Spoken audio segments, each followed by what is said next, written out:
لعيبة الايكورد وناصر حكينا هو اللي حيكون المفتاح. ناصر وهيرو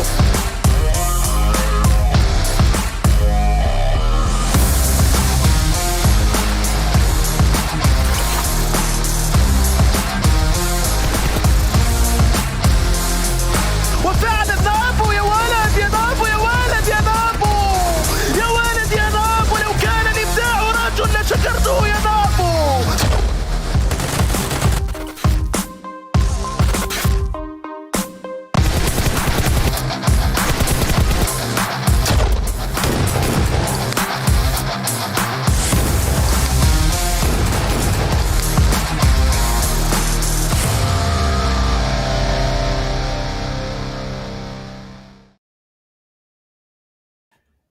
Welcome everyone here to day 2 of PUBG Mobile Pro League Arabia 2021 full season. My name is of course Howland Wolf, and again going to be joined by the beautiful Professor Tarzan. We've seen so far 5 games of what these 20 teams can offer. Tarzan, I think to be fair, coming from that first day, a lot of good highs, but also a lot of surprising lows from some of these squads. Oh, definitely. When we talk about, the surprising ones, we have to talk about two squads in particular. I'd say Twisted Minds would be one, right? Triple Vibes as well, like both teams from PMCO. Usually we think about, hey, like how are they going to do against these more experienced teams? Like, but they did okay, and they were playing so confidently as well. Of course, there's still things to fix, but if we compare them to some teams that we are having high hopes of, for example, the side of SUDOR Esports and FalconsEsport, they are not doing that well. Surprising, because those were the favorites really coming in from their groups. But as we take a look at that overall tournament format here, Tarzan, we do get to have a little bit of understanding of how these teams have to perform. And we said, well, some teams are performing. Well, they've got to do well today because there's only 8 matches total that each of these teams will play. Of course, 5 groups of 4 teams, 5 matches per day, where each group plays 4 per day, as we said, 4 today and again. And also the top 16 teams then advance to those Super Weekend, where that is where you get your point stars and the top 16 teams of the week, where we play another 5 matches for 3 days, Thursday, Friday, Saturday. And then the top 16 teams out of the Super Weekend by the end of our 3 weeks will progress into the finals, where again they play for 6 matches per day and where the top 5 teams advance that PMPL EMEA League. And as we have a look at that overall format of this tournament, you can see, as we said, it's going to be Thursday, Friday, Saturday for these Super Weekends, Tarzan. But Monday, Tuesday, as you can see, we are here right now on the 7th of September, this Tuesday, on week 1, day 2, and there's a whole lot of action to come. A lot, and of course we've got a little bit of a different schedule every week, but that format will still be the same, right? 2 days of that league play every week, then we've got 3 days of that Super Weekend play, and then we have, of course, the point distribution. I think everyone's very familiar with this, like, by now, and it's going to, still be like making it so important to get those kill points. We can say, at least, like, historically in the past split or two, like, for whoever's on top, they have to have delivered some of these big games. We're talking about 15 plus kills, if not more. Big games equal big prizes, so Tarzan, as you look at that total prize pool, 150,000 up for grabs, and of course PMPL champion getting 10,000, as well as all the top 5 in the finals getting themselves that EMEA League position. But more importantly as well, if you do get to the Super Weekend, even if you don't make the finals, you still get wins in each of the Super Weekend games. You get $1,000 per game, and that is where you can really rack in some crazy cash. I mean, we saw it in the first season, Tarzan. A lot of these teams who did earn 5-6 worth of wins, they were earning just as much as that second place prize. Oh, that is actually quite crazy. We've seen, like, last season as well, Guns Esports, which is now all playing under Galaxy Razor, they're taking so many of these points. Like 9, I think it was. Quickly go, yeah, it would be around 9, like, if not more. I think I thought that somewhere. I think we both did. Yes, 9 chicken dinners, and that's $9,000 just from those Super Weekends. So that is actually going to be quite interesting. We talked about how we want to play the best game, so you get as many points. But sometimes in these Super Weekends, would we actually hold back a little bit if it can allow us to survive towards the end? So that will be a little bit of a tricky one for these teams to decide. But today we will have, once again, these 2 classical maps, but the orders are a little bit different. Instead of having 3 Erangel into Miramar, it will be the other way around. So we start with Miramar, then over to Erangel, and basically repeating that. Triple beat buzz action, Tarzan. That is what this is. And I'm like, yes, this is what I'm like, because today, this is even better than Monday, because we get to see all of that beautiful skins, all of that buzzes, but also some beautiful sponsors as well. Before we break down those teams, we'll be right back with you.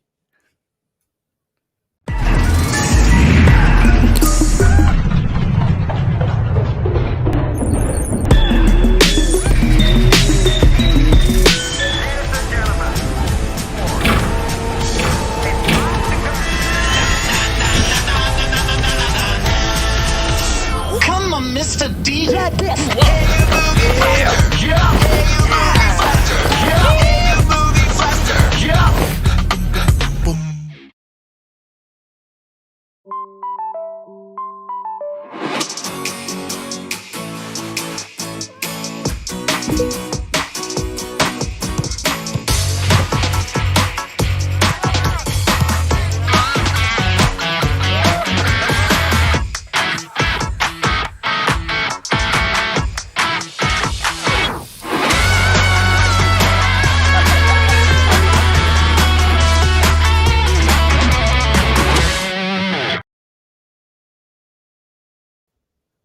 Oh man, we are back here, Tarzan, with PMPL Arabia 2021 full season. But not just us, also our beautiful sponsor, Oppo Reno 6 series, where we've upgraded performance and upgraded fun. Celebrate your winning spirit with the Oppo Reno 6 series, the designated smartphone for the PUBG Mobile Middle East and Africa Esports 2021 season. But also, not just this beautiful sponsor, but also our beautiful teams, 20 of them, Tarzan. And I want to have a little bit of a look because there were some of those surprises that we said that need to really improve today. Oh, we've got so many of them, right? We're talking about two types of teams that are kind of in the bottom there. One group would be those that we kind of don't expect. We're talking about SUDOR Esports, Falcon Esports. The same for Road to Glory as well, I would say. After all, that organization made some change for some good reasons, right? So they want to perform like after making those roster changes. But on the other side, we also have Lusail Esports and ABIAH Esports. Both of them looking like they are not up for the level of competition yet, but that can be changed, and we've been surprised in the past, and I think it would be a very good surprise if they can come in stronger so we don't feel like they deserve to miss that super weekend. I think there were a lot of those strong teams, though, who we don't get to really see them for the first game when it comes to YaLLa, but I think also NASR Esports coming up in that final game yesterday, and also to an extent Fate Esports in Group D. These three teams are actually, of course, coming through from the Season 1 league, but also very, very strong overall. And I think actually that we're probably looking at these three teams being the favorites coming through into reaching the Super Weekend. And they should have, as we said, for YaLLa and also Fate, probably already made it. They only need probably a couple more points to guarantee that. But when we look to those newer teams, I was actually very surprised by two of them in particular, probably Twisted Minds, but also to an extent their Cryptics when they did perform well.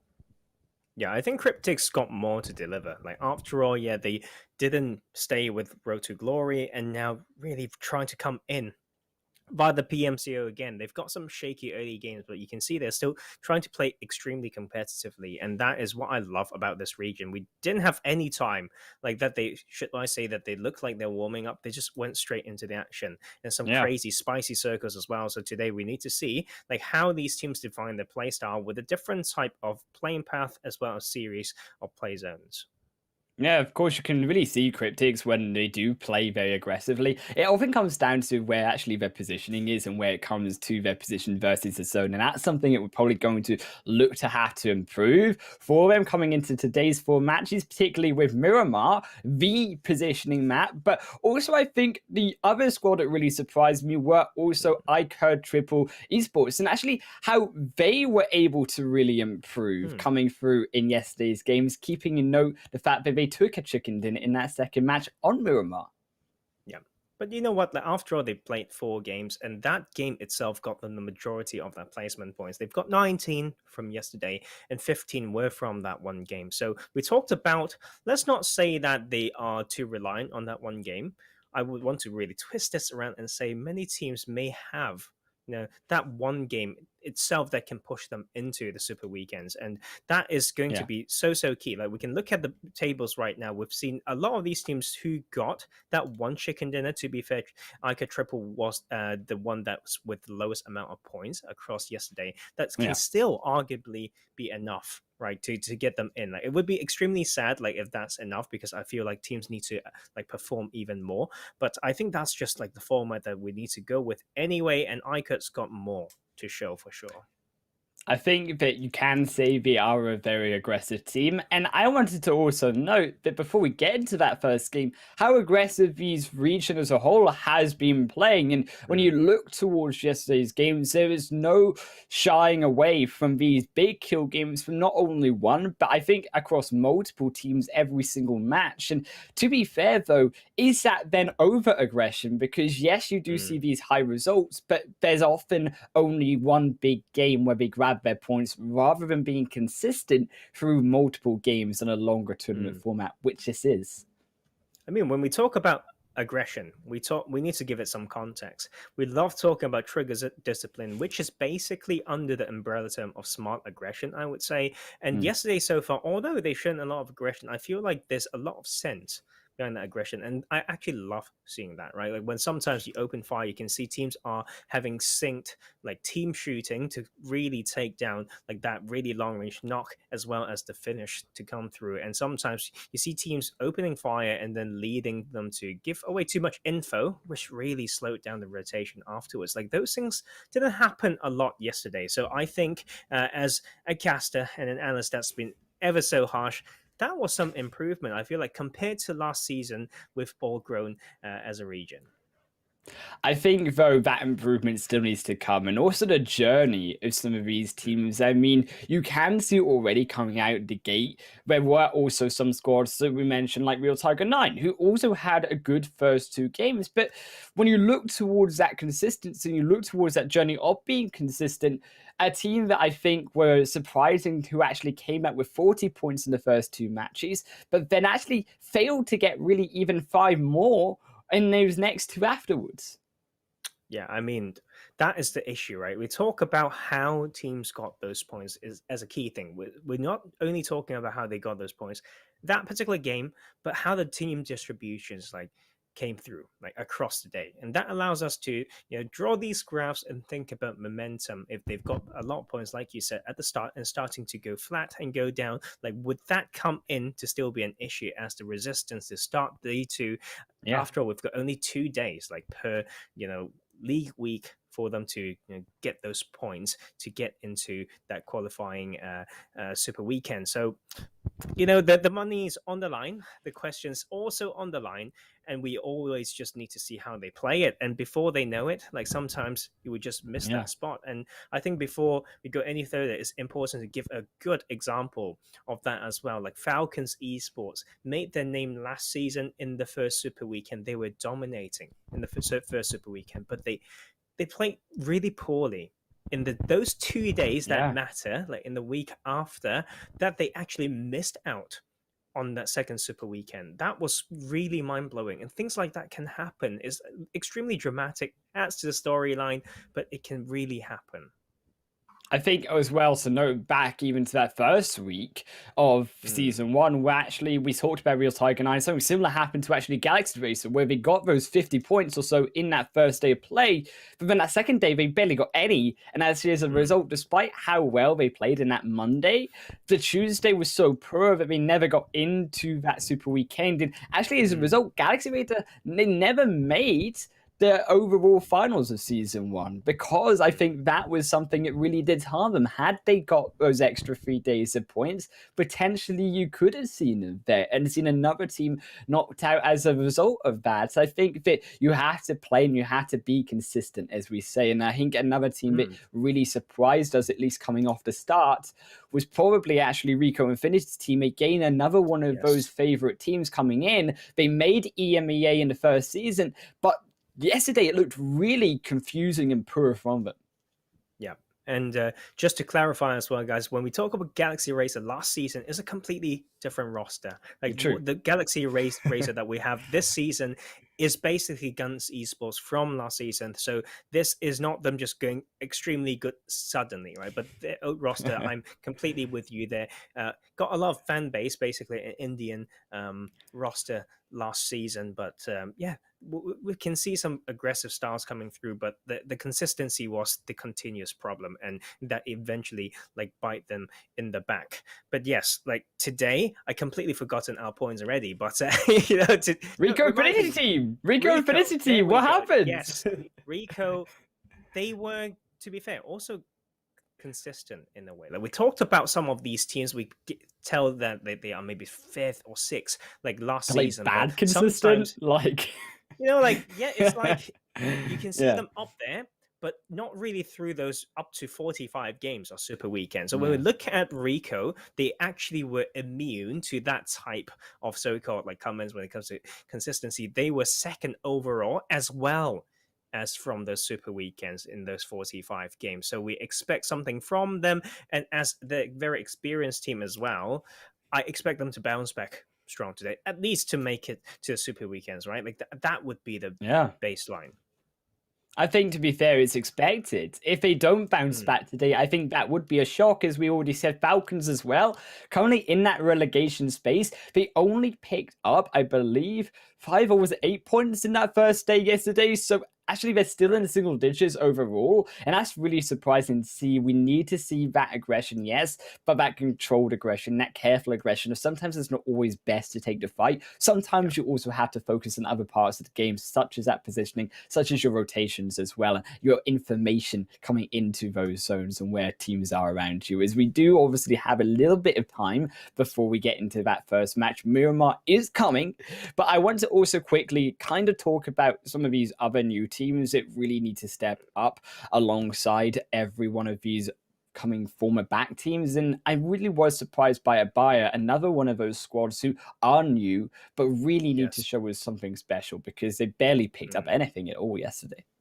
Oh, yes. And I think the interesting thing is, like, for us to slowly establish, like, what are the stronger maps for the teams. Like, we talked about how we got 5 groups, guys, but we have one group that's not playing for each game. For game 1, it would be Group E. That's not playing. Then for second one, we've got Group D, then C, B, and A. So we will look at, for example, the side of Groups D and B. They will play 3 Miramar games today and just 1 Erangel game. So we will talk about like Fate Esports, which played 3 like Erangel game yesterday and 1 Miramar. Maybe their strength was in that map, and if it's not carried over to Miramar, then it would be hard. So let's see whether they can do that. Welcome. This is the second day of PMPL Arabia, and it's nice to start this one with the Desert Dunes. I'm loving Miramar, as we said. I feel like it's growing on me as long as we don't see Los Leones. We kind of joked about it yesterday. Low-key kind of serious today. If I do see it, I'm probably going to have to eat this paper in front of me because I do not want to see it at all inside this first phase zone.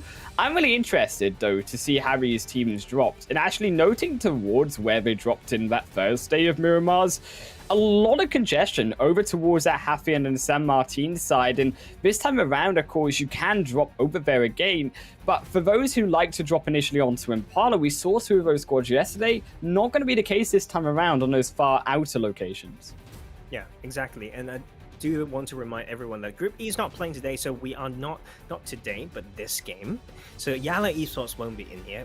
Triples Vibes are also not in here, so 2 squads that, you know, did well yesterday is not in here. iKURD took 1 out of the 2 chicken dinners on Miramar yesterday, and they're also not in this game. So that is going to change things a lot when we talk about tempo. Like, there's pretty southern playing path, so we can see the team's preferences. Seems like we don't have a lot of like southern teams other than maybe Real Tiger 9 in Valdemar, and maybe 3 teams splitting around Los Leones, and we can really set the center belt to see that is really the preference, with that circle going basically to the south side.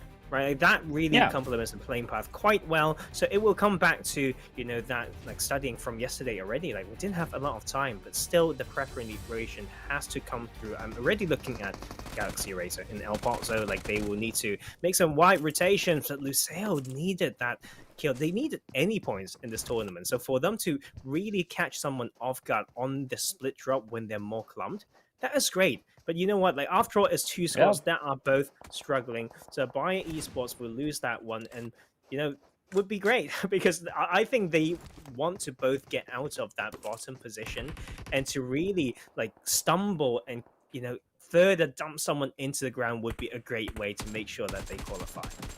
Oh, but unfortunately, they're already losing a second, and that just feels like ABIAH once again. You maybe hope to Miramar it could be their game. Yes, it's early days in this first match, but I just wonder, with this type of already opening onto ABIAH, the mental struggle for them has got to be real. And I think alongside ABIAH and, of course, as we said, Lusail, Falcon, also SCYTES there, another one of those squads who also got to feel that mental struggle coming today, being in that relegation space. Yes, I don't think it's just them. There's just so many of them, to be fair. Like, what we talked about it already, it's just a matter of one huge game. But early aggression is extremely important with the M249 early as well. This is a great timing for Lusail to add more pressure. They want to catch this off guard. I wouldn't be surprised if they study this and want to put pressure on this particular team. You just need to know who you can play and kill and win against, and that will push them even further away into Hacienda. Now ABIAH need to find a way to be called home. 3 players so far, 1 is still running with extremely low health. Already, unfortunately, Saudi Arabian representative Tarzan feeling that struggle, and now again has to set off with only 3 players. They do thankfully get out with all 3, however, so Lusail, but don't grab any more for the meantime. You can see them still pushing, however. They clearly do want those kills, but because they don't really have that vehicle in play, yes, they do have one. You can see them heading back towards it. They can't really make that immediate push as ABIAH have already retreated in. And I think as ABIAH, if they do rotate out the back side, the back left side of that building from Carry Boy's positioning over towards YaLLa can still get away. They can still rotate over that ridge line, over that next hill, and they should be able to reposition overall. Of course, they're still wanting that looting phase, but you have to be careful because you don't want to take too long, and then the rest of Lusail's just come straight back onto you. Yeah, absolutely. And ABIAH here, I think, just made some very basic mistakes. We talked about how like split drops needs to be adjustable. Like when you are really just flying down there, how do you drop next to 2 or 3 people and still decide to continue, right? Like you kind of need to decide to float away a bit quicker, but with that particular compound, yes, it's extremely hard to get into the next position. So like that early, delegation of tasks to just even look at people flying out of the plane before shoots open might be very important. Of course, that's extremely hard to do, but these are all just part of that preparation. Like to decide to land on their 1v3 or 4, that's only going to be one way out of it unless you're the biggest clutch or you have the biggest gun that you picked up when your enemies got like none of those luck. But this time around, Falcon, we know they are a Picardo team. Is the same since last season, and this time around, like they need to make it better, especially when it's uncontested. Last time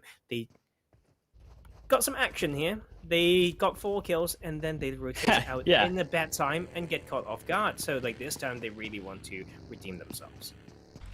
To be fair, Falcons, they have had 1 good game there over in Picardo, 1 bad game. And the problem with Falcons, though, is you can clearly see when you do have another squad that drops on top of you, and it was that Group E squad, I believe Triple Vibes, who dropped on them in that 4th game. So as a result, they don't have to worry about it this time around. But it's something they should be noting coming into those future matches later on. And if they don't note, they probably get hot dropped to once more. And actually, as a result, you could see actually the rest of Falcons struggling again and again when it comes to this map because they are very predictable. They always drop in the same location. And I think the other really time when we looked back towards PMPLs and we looked towards that type of risk was actually from NASR MVP and over in the UK region where they dropped over towards that very eastern side of Erangel time and time again, and actually teams started to figure that out and suddenly it started not working anymore for NASR MVP and he started to really struggle overall getting any points in that map.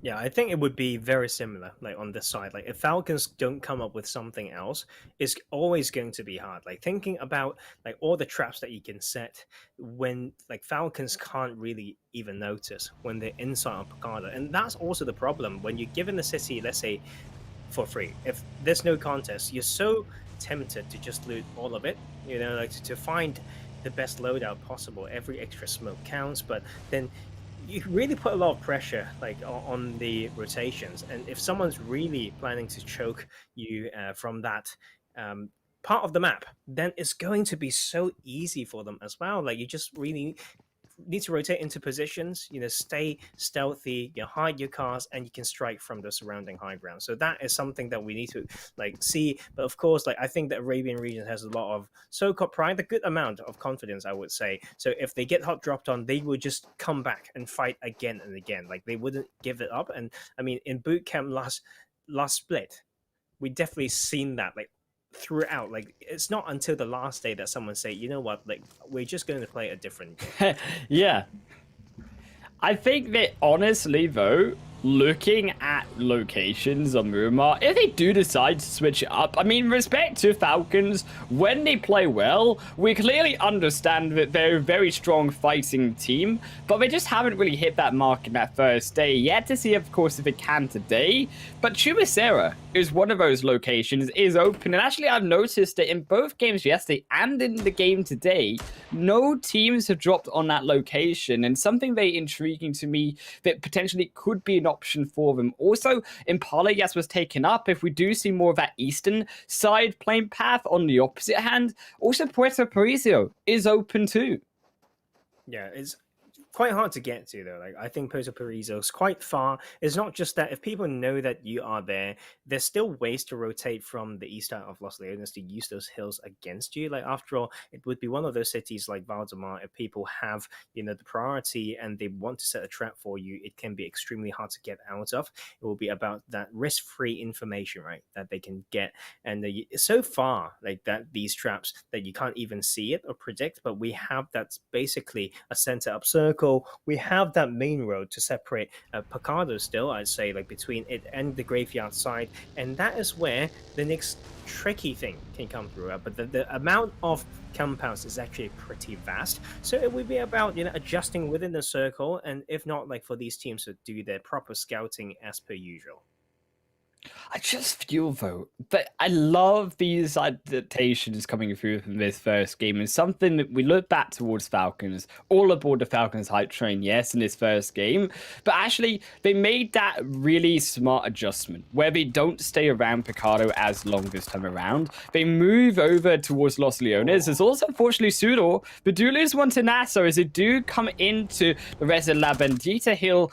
The opposite hand, though, is teams making good rotations, something that I also criticized coming into La Bendita last game yesterday as well. Teams going into the bowl, not so hot on that idea. And I think that SUDOR, yes, they're obviously going to navigate around that bowl to get to a different angle to actually avoid NASR, but we should have been aware that teams would be looking towards this location, considering that both games yesterday, which you could have looked at, also, there were multiple teams around it at this time in the game. 10 minutes is when you start to see those locations that we said, yes, were untouched at the start, now start to be rotated into.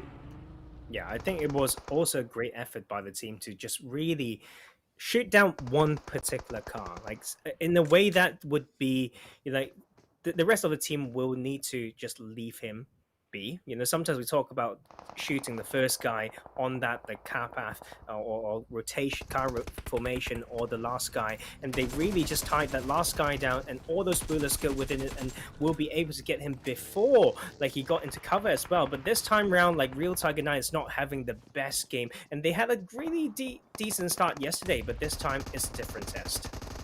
Oh, good work, though. But Jigsaw goes in anyways, goes for the shots, but can't find a knock. And now here comes to the fate. They find a second knock. And RT9, as you said, a little bit of a slow start here as Ramk is on their own. But for Ramk, where do you go? Where do you hide? Because they know you are here. It is 4 members of Fate continuing to assault you from the entrance of your home. It's now a board inside. They don't even give a welcoming knock. They just instead throw grenades in your face. And Ramk will just be knocked by one of them. The Molly will do the work. He does give away, I believe, the kill to himself. So Fate don't grab it. Yes, only 2 available. I think that was the best play. Yeah, and you know what? Probably the third party from long range as well could be why we've lost some players. It's like the number of kills doesn't really match with the amount of players we've lost. So someone must have made the trade and say, you know what, I can't outlive this, I can't survive this, and we would just take 1 point away, which is something that you don't see a lot of PMCO level players have, that mindset. In PMPL, we expect you to have that, right? So it's important at this stage, and we can see the pacing coming good as well for all these teams, finding a spot in the circle, and man, this is tough. This is so tough. We've got basically the more flat city in the middle and the surrounding mountains. A lot of these points are ready. They're getting taken up. So it will be about, stopping somewhere, shot stop, maybe bait some shots, get an opening knot, and try to claim the position away. Otherwise, you just need to thread the needle. There will be trades that you have to make, though. Like this, phase 2, yes, is actually crazier than people think. I feel that it's crazy in the sense that, yes, you have a city, or albeit a small city of Picado available to you, but you don't want to go into Picado because Picado is so hard to rotate out of. And also Picado is inside that bowl. It's on the low ground. So when you're looking towards more of that information side of things, because there are so many teams alive at this point in the game still, you can see that with 57 players, every player does know that. But actually, as a result, now you probably want to look at those high ground points on the outskirts. Like K12 are doing it, you can see that those advantages onto those lower down, SUDOR getting one knock, but also towards the north side. And that Picado hill itself still available, I think is going to be a very crucial point of contention for squads. Yeah, and I think like right now with this type of setup as well, like teams to found a dip, a place to hold, and then just really exert dominance from there. They may want to play loud to push other squads away, but it's about getting points. Like long range knocks, if you can't get a confirmation through it, you're just wasting resources, right? Unless you really want to play loud and funnel them into other areas. So those comms are very, very important. Get these openings to really respond quick to your like teammates comms to say, hey, now like we all look at a direction, but for this I found this opening, just look over here. Just in those matters of 2-3 seconds, you take the knock with the flush. That's the only way that it would be more worth it, I would say. So these are quite hard, of course. Takes a lot of gun skill, a lot of good synergy as well.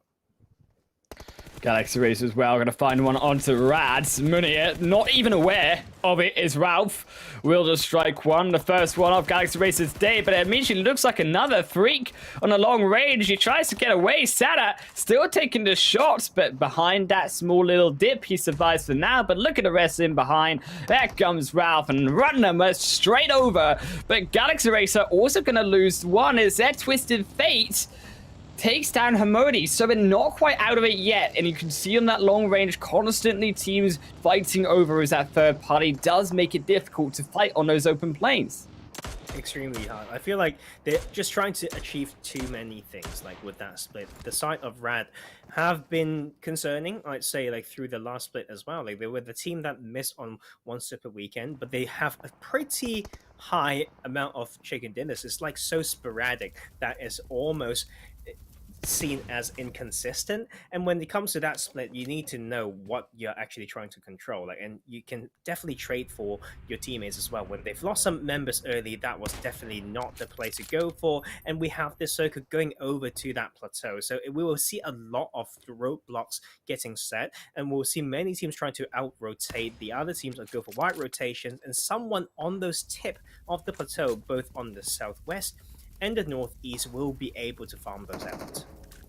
But is it smarter, though, Tarzan, to play on that tip of the mountain, or do you look to try find those dips inside the mountain itself? Because Picado, it is going to be highly congested, but is it smarter to go for that max information at this point still? It would be about where you have already set up, right? Like, I think to maneuver through the city itself is very hard, and to have a great plan to do that and to predict the next circle, that itself is just extremely tricky, I'd say, that especially when it comes to holding like Picado. This on that southern edge, it's so likely that you need to move out of there anyway. So unless you know that city like the back of your hand, it's going to be very, very hard. Like everyone would be, whoever established somewhere closer to that center will be looking down and finding the opening for everyone who's escaping from the city. Falcons are straight back into Picado, but we need to go even further. As we said, the zone has gone over towards Picado. Revolution, no, they do lose another. SUDOR finally potentially striking their first kill here, but they're already, as you can see, losing players down to already 3. They do keep themselves that extra knock that went over to them. That's player alive, so they are, as we said, remaining a trio. Not so helpful, though, for Rad. Revolution as well, a little bit hurting. The problem being, though, there are so many squads, and this is why you start to see these full-on fights, and SCYTES exactly just that.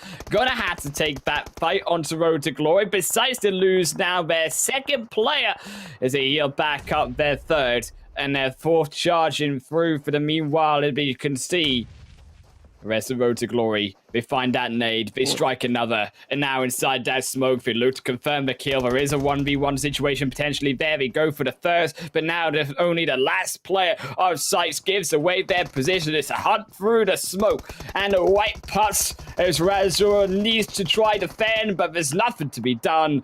2 men just cyberbullying over Road to Glory, taking down SCYTES, and unfortunately another disappointing game. But for Road to Glory, as much as they liked that fight, Falcons looking to come in as that third party.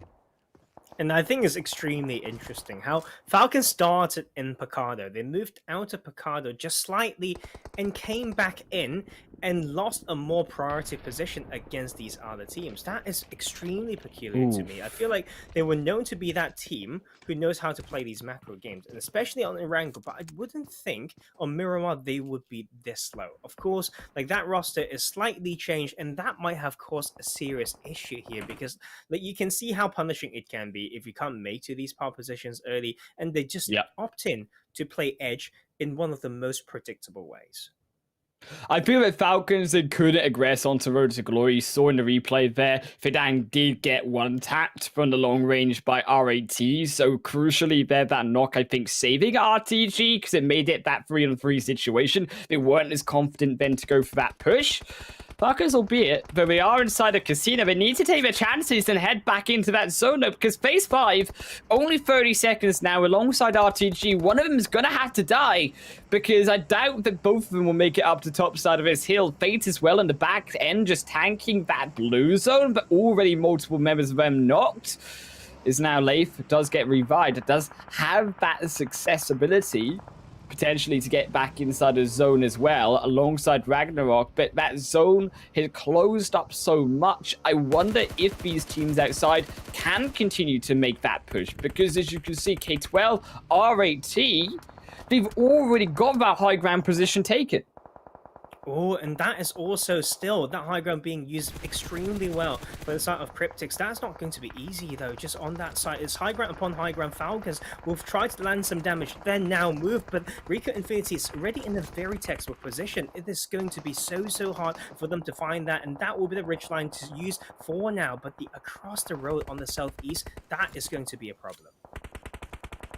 Falcons, they do make at least a little bit of a push. 2 members are inside. Not so lucky for Revolution, though. They're going to fall down 13 for them. Falcons still up with all 4 players, so they've got 2 points in the meantime. They do make it inside, but we need to summon even further. Fate now next to fall, as it will be still the rest of RAT continuing along the edge of that ridge to look, peek, shoot every single one of those players who keep walking up into their own territory. And I think this is only like going to be so much about quick reactions. It's like adjusting formations that needs to go continuously through the zone. Like you play off a ridge, then you've got new information. You need to keep 360 so much because like the threats are constant. Like this second you look at something that looks like clear, the next second a full squad can pop up behind a particular ridge. And this is why it's so tricky to go in. As you can see, RTG actually won't be able to get more after that squad wipe. Anyway, after all, this position will be like so hard to rotate out of. Falcon is still living though, made it into that edge, but Cryptics will continue to survive to apply pressure from above. I just wonder, but can they find that position inside the zone? They're still not there, Taz, and then that blue zone engulfs them. It's gonna be phase 6 now. It's gonna do more damage than they can heal. They need to find some formation inside. As Galaxy Racer, they're continuing still, though, to push further inside of that zone. But a zone, it goes all the way to the northeastern side. And now at K12, we mentioned those were the other team that really had control of this. They can start to look for those kills, but not before Falcons finish what they started. They take down RTG. Well, their pacing's been really slowed down though. Only 25 seconds to go to maneuver all those mountains with so many players that can still, so many teams, I should say, that can leave players to play spoiler. That is crazy. So to focus on what's next to you first is a great idea. Falcons caught Cryptics slipping. But still RAT. They looked like they had that strong position. Tarzan are only going to lose another, put themselves down a little, but now they'll finally strike back for Cryptics. They lose one, they take one in return. They'll lose Marshall, though, however, as another, but not before Falcons. They too lose last RICO Infinity team. They punish for the over-aggression. They take down Cryptics. Falcon, yes, but they are also going to struggle. They now lose KWT as well. It's going to be a remaining two, make it one. Is now, it's only going to be Never Alone left, alone and vulnerable. Twisted Minds still on the high ground. Their RAT continuing to flush their third member of Falcons out. 6 kills for them. Also now the rest of RAT taking 4. Twisted Minds also went 4, though. When do they get this high ground? Do they keep that? Because that determines now how Twisted Minds can play. But unfortunately, it just doesn't feel like that zone is going to stay with them. And he push a little bit more. But as soon as they push, Dami gets knocked. Extremely hard circle to play. Like, if you can't find the best way to enter, you may just like slip and you'll receive 4 damage. We can see Lusail just like falls in that dip. Like, sometimes you may find these small gaps underneath these big rocks, but you need to know the map so well. Not every bit can find you that safety, and Twisted Minds are living still, and that is so close. 7 kills on board after all, and this circle to continue coming in, they may be able to just out heal certain teams. I just now look towards K12 and you look towards what they are doing, yes, but you also look to the fact that guess who is alive? NASR, Tarzan, and NASR, who are still potentially going to take this game. They're on 6 kills. They got the points that they need. They just need the placements. K12 take 1. NASR take RAT. Falcon's going to fall to the play area. But look, NASR, they strike another quick back in, as we said, 6. Now we're up to 8. Now Navivo goes down. Postigo tries to find something, but Miracle covers, and now it's 9. And Miracle, the last player alive, does try to go back now for Nabu. The time is available to him. But you do realize going down into that ridge means that it's going to be so hard to get back up. KURD, they have that vision on top. But that is also the aggression that they have. Like, down to a duo, and they try to just land some kills. Like, they're still so confident, and that is the NASR that we remembered from the week 1 of league play. They got 120 points in 2 days, but like that average was 15 points per game, I believe, if my math is doing fine. Yes, I believe so. But like yesterday, they're averaging more than 18 points, and that is crazy. They are still on par to be with that like average. That is crazy. But they don't have the circle though, and K12 really knows that they are there. Also, it doesn't have the circle, but it's still alive. ABIAH, Tarzan, and we said we needed to see some improvement for them. Heck, they're in the top 4. Top 3 is now Galaxy Racer get eliminated. KURD 12, yes, this should be their game for sure. Miracle comes out the backside, takes a grenade to the face, drops 60% now to HP. As Nabo will be there to try support, but Miracle already down. Golden confirms it. ABIAH using this time, though you can see them registering in. They've now got themselves their own position in the circle. The chest in their luck didn't work for NASR. Maybe it doesn't work for the orange yellow horses. Looks like they're going to gallop their way over to KURD 12, but KURD 12 is still busy with NASR. Now it makes that revive. It could be still those 4 players 2-2 up against the 3 there of KURD, but not before NASR. Another grenade will strike on top just before the revive comes through. Both of them fall down in third. ABIAH, they take second in this game. Tarzan, they take 3 kills. They look to try take first, but you just don't think it's going to happen, especially now the HUD is down. YaLLa only going to be confirmed as well. They didn't see it coming. The KURD 12 to take first.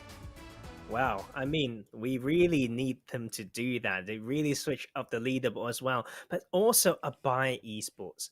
We talked about the power of one decent game.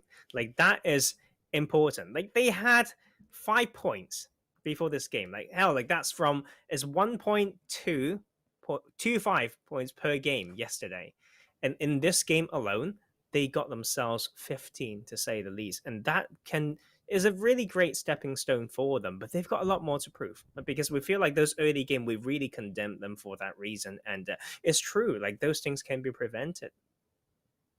But they played it passive, and they played it well. But when it came to their positioning, they played it on the off angle of that zone, coming in from that eastern side. And I think actually they made it work for them. As you can see, they pick up those 3 points and kills. They pick up those 12 placement points. They pick up 50 points overall, which is a lot more than can be said when it comes to the rest of that leaderboard down on the bottom, where it does shape a lot per game. And I think that now ABIAH, if they can keep this consistency up, if they can have at least another nice game, maybe 2 nice games, you could see a world where ABIAH actually do qualify here, Tarzan, because Miramar, we question, is it their map? Is it not their map? Seems to be like it works out better for them. Yeah, and I think another team that was worth talking about would be FalconsEsport. They were quite low. They were quite low before this one. They got 8 points yesterday, but from that game alone, they got a decent chunk. Okay, we need to go back to talking about how teams got those points. When we talk about that macro game, I feel like there's a very different way to do that, to maybe put 1 or 2 player to open up certain paths for them. Yes, I understand it's hard. Like you may need to like do a 1v2, 1v3 in certain spots, but they have priority to certain key spots, and they can probably do what NASR did, like just even playing as a duo or trio in that late game, because the landscapes were so strong. But like being a Picardo team to really get gate kept just on the outskirts of Picardo just sounds a little bit weird to me. Just feel like they've got a lot to improve when it comes to that Picardo side and those rotations as well for them. But we have to see how they fare on Erangel, because Erangel is up next. But we'll go for a little bit of a quick break, and we'll see you on that other side.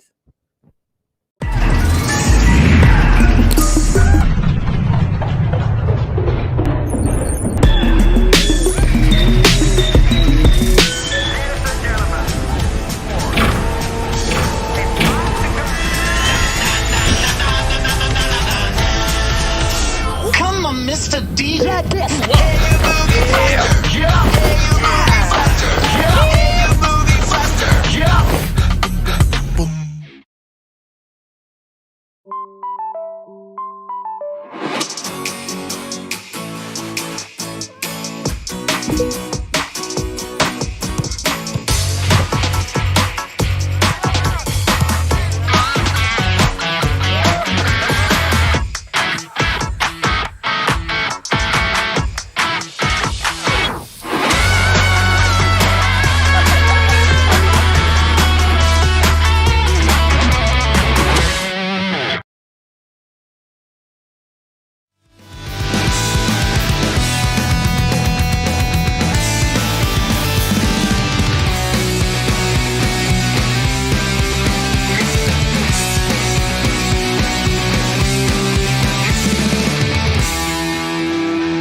وناصر حكينا انه هو اللي حيكون المفتاح. ناصر وهيرو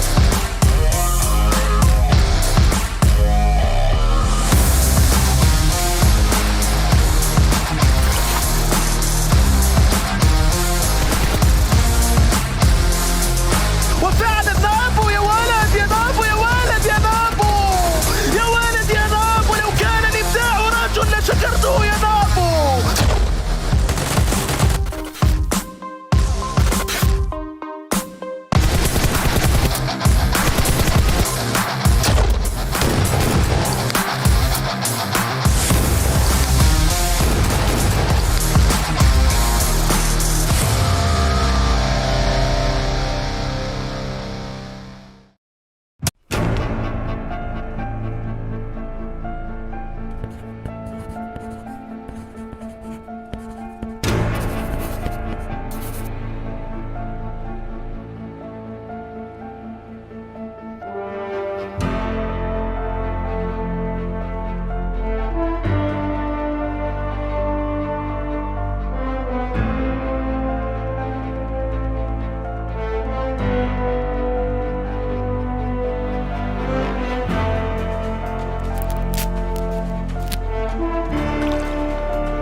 Hey, welcome back, everyone, to, of course, PMPL Arabia 2021 full season. My name is Helen. We're joined by the beautiful Professor Tarzan. We've seen one game so far, but even more beautiful than that game, even more beautiful than us, Tarzan, low-key, high-key, is our sponsor, where it will be no other than Nemo TV, the official PUBG Mobile Pro League 2021 partner. And I think, to be fair, coming through into now, what is going to be, Tarzan, this second game, Erangel? I think we've seen a little bit of variation in Miramar. I'm excited to see not only what these teams can bring on the Green Hills, but also what Group E can bring, because they're now stepping into that picture today too.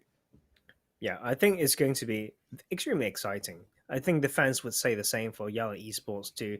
And start their day finally in this match too. And the Triple Vibes as well were a team that was so surprisingly good yesterday. Yes, we know they didn't have as much experience, but the way that they play was fearless, right? So that is such a great thing to see. This time around, though, Galaxy Racer will be taking a break alongside Fate Esports, KURD 12, and Cryptics. So that really shake it up a little bit, because Galaxy Racer, we talked about how they came back in Game 3 yesterday with some hiccups. So we don't know whether they are going to make any changes this time around for that break. But Mm. after all, they're a very experienced team. I believe they will do the thing that's the best for them. After all, that so-called misstep game 3 yesterday was from one sneaky and well-planned play. I just feel that coming now thinking about it, the rest of YaLLa obviously going to be a very big surprise, but I think they're almost overshadowing what we haven't really talked about. We kind of hinted at it. Was Triple Vibes. And Triple Vibes coming in, I was actually very surprised to see what they could bring to that table and how they played overall. To be fair, as well as Triple Vibes, I think also KURD squad coming from Group E as well, showing some fairly strong performances when they started to get it rolling, but it did struggle for them also making it to kind of that late game for themselves. Yeah, I mean, we haven't seen anything too crazily good or crazily disappointing yet, but we did see certain teams showing some signs of uncertainty. I'd say like Falcons would be one of them because of the macro points that we made, combined with how they've done yesterday. I think that team is yet to find the drive that they had from last season, right? So that is not a great news for them, and they need to switch up very, very soon, because we've mentioned how like detrimental it can be, like for missing a super weekend. And like, to be fair, like if you want to be the top of the top, you wouldn't expect yourself to be in the bottom 4 out of 20 teams, right? Right, indeed. And I think as well, you have to look towards, well, how do we get out that bottom 4? And I think it isn't just about that play style of making it into the game, getting those points, getting those kills. It's also about just as much, I think, that preparation work and about the mental kind of side of it too. And I know you kind of talk about it a lot, and I think it's really interesting, to be fair, that actually it is a lot of the work that you do to get that success comes before you even land on into that playing path, into that game. Yes, I think a lot of these splits, the preparation comes from studying the VODs, of course, but there's certain things that are irrespective of, that data.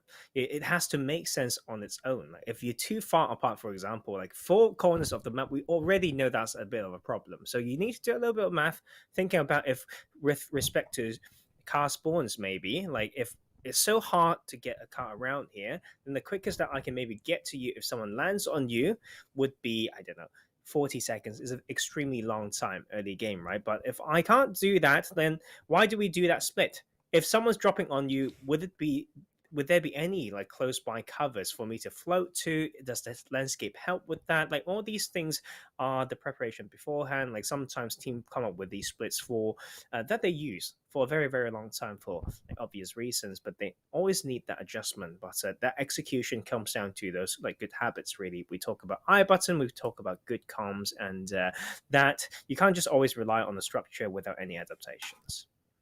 I also just think that when it comes to that preparation, something that maybe we don't grief a little bit too much about on PMCOs, but when it comes to PMPL, we're really expecting that to come through, and I think that really does take into account how teams will fare coming into a Erangel. As we said already, Miramar mentioned in that previous game how Falcons, they will have to be wary of the fact potentially the Triple Vibes again dropping onto them. When you think towards, I think, Erangel itself, you look actually at in between that triangle of Roshawk, Yasnaya, Pollyanna, and School, where those 2 games yesterday, that's where a lot of that early game fighting really did play out.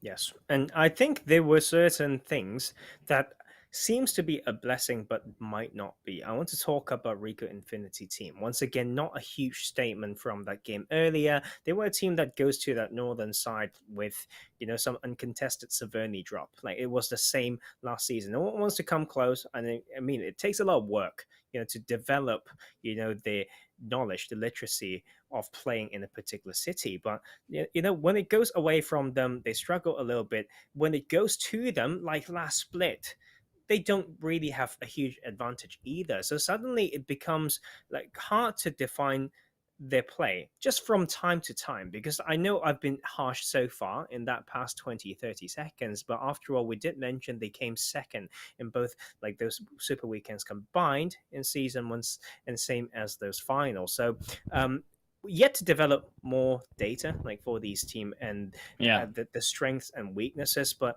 like before, like, although we are patient when it comes to that regard, like before we know it, some of these teams would have already lost their edge into progressing into super weekends, and that is extremely painful. Not just from going into the finals, but you didn't have the chance to take those prize money if you ever win any chicken dinners in the super weekends. To be fair, though, to them, that there is still 3 games available, and you don't have to True. make it to the top when it comes to this league stage play in Monday, Tuesday. You just have to not be at the bottom 4. And actually, to be fair, when you look at that bottom 4, they're actually insanely low down. You would expect them to probably be a little bit higher when it comes to those points after 5 games, but they are still in those single digits. They're barely making that 10-point mark. So one big game, that 25, 30-point mark game we're talking about, that sends you straight out of that danger zone and straight probably into that super weekend. But from the super weekend, that's where you really want to see that change coming through. That's where you really want to see that change overall. And we can get to see that already in this second match, Tarzan. I think that you have to really look at how these teams will be adapting, not today, not yesterday, but how they'll adapt through this first week. Because I think by the end of this first week, going back to that super weekend point, they will start to have a good idea and a good picture of actually who really wants to perform. And not only that, when it comes to league to super weekend, if they were going to try harder come that super weekend play, we've heard it before, teams not putting in 100%, just making it. But actually then also when it comes to that super weekend, who can perform at the top? It's hard. Like, it's all just some theories. I mean, like, it's hard to play with a different mindset just because it's a different, stage of the game. It's weird because if you intentionally do that, like we talk about how sometimes how you do one thing is how you do everything. Like, it's so hard to like maneuver between that, and like even if you don't make it count, then you would need to really have that narration and say, you know what, like, it's because we haven't put the full effort in. But I want to talk about this playing path before we go any further. A Novo towards basically Saverni playing path. That is beautiful because it allows all these teams to be up till that we draw that line vertically around the edge of Pachinki on the eastern side, almost at ruins. Like, teams should be able to get there with no issues. But if there's any team that love Georgia Pool, Hospital, Corey Primos so much, then you can really see that, and then you can predict them saying, hey, like, they would definitely go back, because when the playing path not on that side, they still go, which means the next time round, if we have a western playing path, it's very likely that they will go. But we never know. Like, when it comes to tactics, sometimes teams just intended to go extremely far, but early actions everywhere, and same in military base. When it comes to military bases, SCYTES and Revolution, though, but SCYTES have already lost what has been 2 players so far, but also they have actually Revolution, so it's an even trade. Make it back to a 3-on-1 is now a very low goes, but with will only scare away QHT into the rest of their team. Solo team member Easy left to put out the work, becoming separate entries. Grenade does go wide, damages himself, and that's not what you want from Revolution. Already those mistakes being made, and it costs them 16th position. But as we look towards also that northern side, we saw in that map that it actually also was Falcons going up against KURD squad, as well as now even Vibes up against Twisted Minds, another one of these aggressive teams. When you look towards Twisted Minds picking up those early kills, they already now knocked Toxic, they knocked Framer as well, and they grabbed 2 straight for themselves. Man, like, I love this. Like, it's between the 2 squads, they were qualified from PMCOs or PMNC to really show that early aggression. And I feel like I've seen this type of fight before, but it was on Miramar that we saw it. And this time round, Triple Vibes will make it. I feel like the side of Twisted Mind's been just so warm, like it's well warmed up, like through those like games, and will come in strong. And this Triple Vibes need to find their way in. First game of the day for them, not easy insights on this side, really capitalizing on a more inexperienced squad, we should say. So that will be basically side of military base wrap, but there's some rotations to make for sure, and that will be, as always, crossing back to main island, quite a few considerations that needs to be made. Falcon this time round will come into Yasnaya Poliana, already gotten 2 kills, so it's a 2-for-1 for now. And with the early DBS, that is the pump in the face and to the punch and to the grave. And Falcons with a decent start, but we talked about with a little bit of a dance as well, and we would like to make the style, man, style. Like the best style, you know what? The best style would be to qualify, right? Like I think if there's anything, Falcons are still like trying to recover like from the shame from them not making to the Super Weekend like last season, after one of the biggest, craziest league play that we've ever seen, right? So that is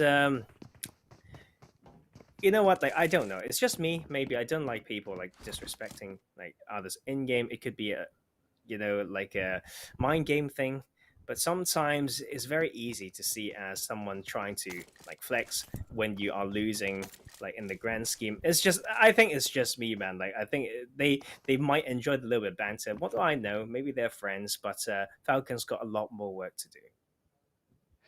Falcons, they are making that work happen, though, Taz. And they got the kills in the early game when it came, or should I say actually the mid game when it comes to Miramar in that first match. They got the kills in the early game this time around in game number 2. Yes, they're already playing a second game. So actually for the likes of Group E, they're going to be facing a little bit further ahead, as well as, yes, Group D, they're not playing this round as well. So actually they do play that final Miramar later on. I do just, however, wonder if Falcons can close out that extreme late game, because when it comes to that late game, phase 6, phase 7, phase 8 in particular, Falcons are just not there. They don't exist by that point, and we're yet to see them survive. To be like that squad, like ABIAH, where they can get those rich placement points if they can just make it to the end.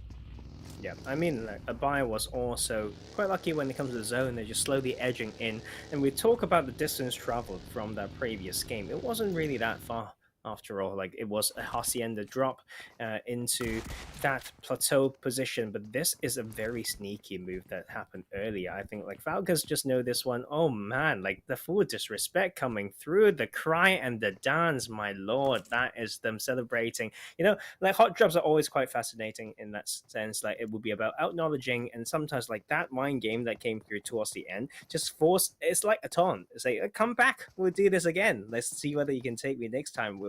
I'm pretty sure that you won't, haha. Like, but that is just that is just part of the game after all, I say. But the RICO Infinity team, we talked about this position in Savonia, how they won't get contested. I don't think they'll ever get contested around here, but it will be about, you know, some very certain things that they need to do, like on certain circles, right? Very southern circle, they will need to cross some bridge.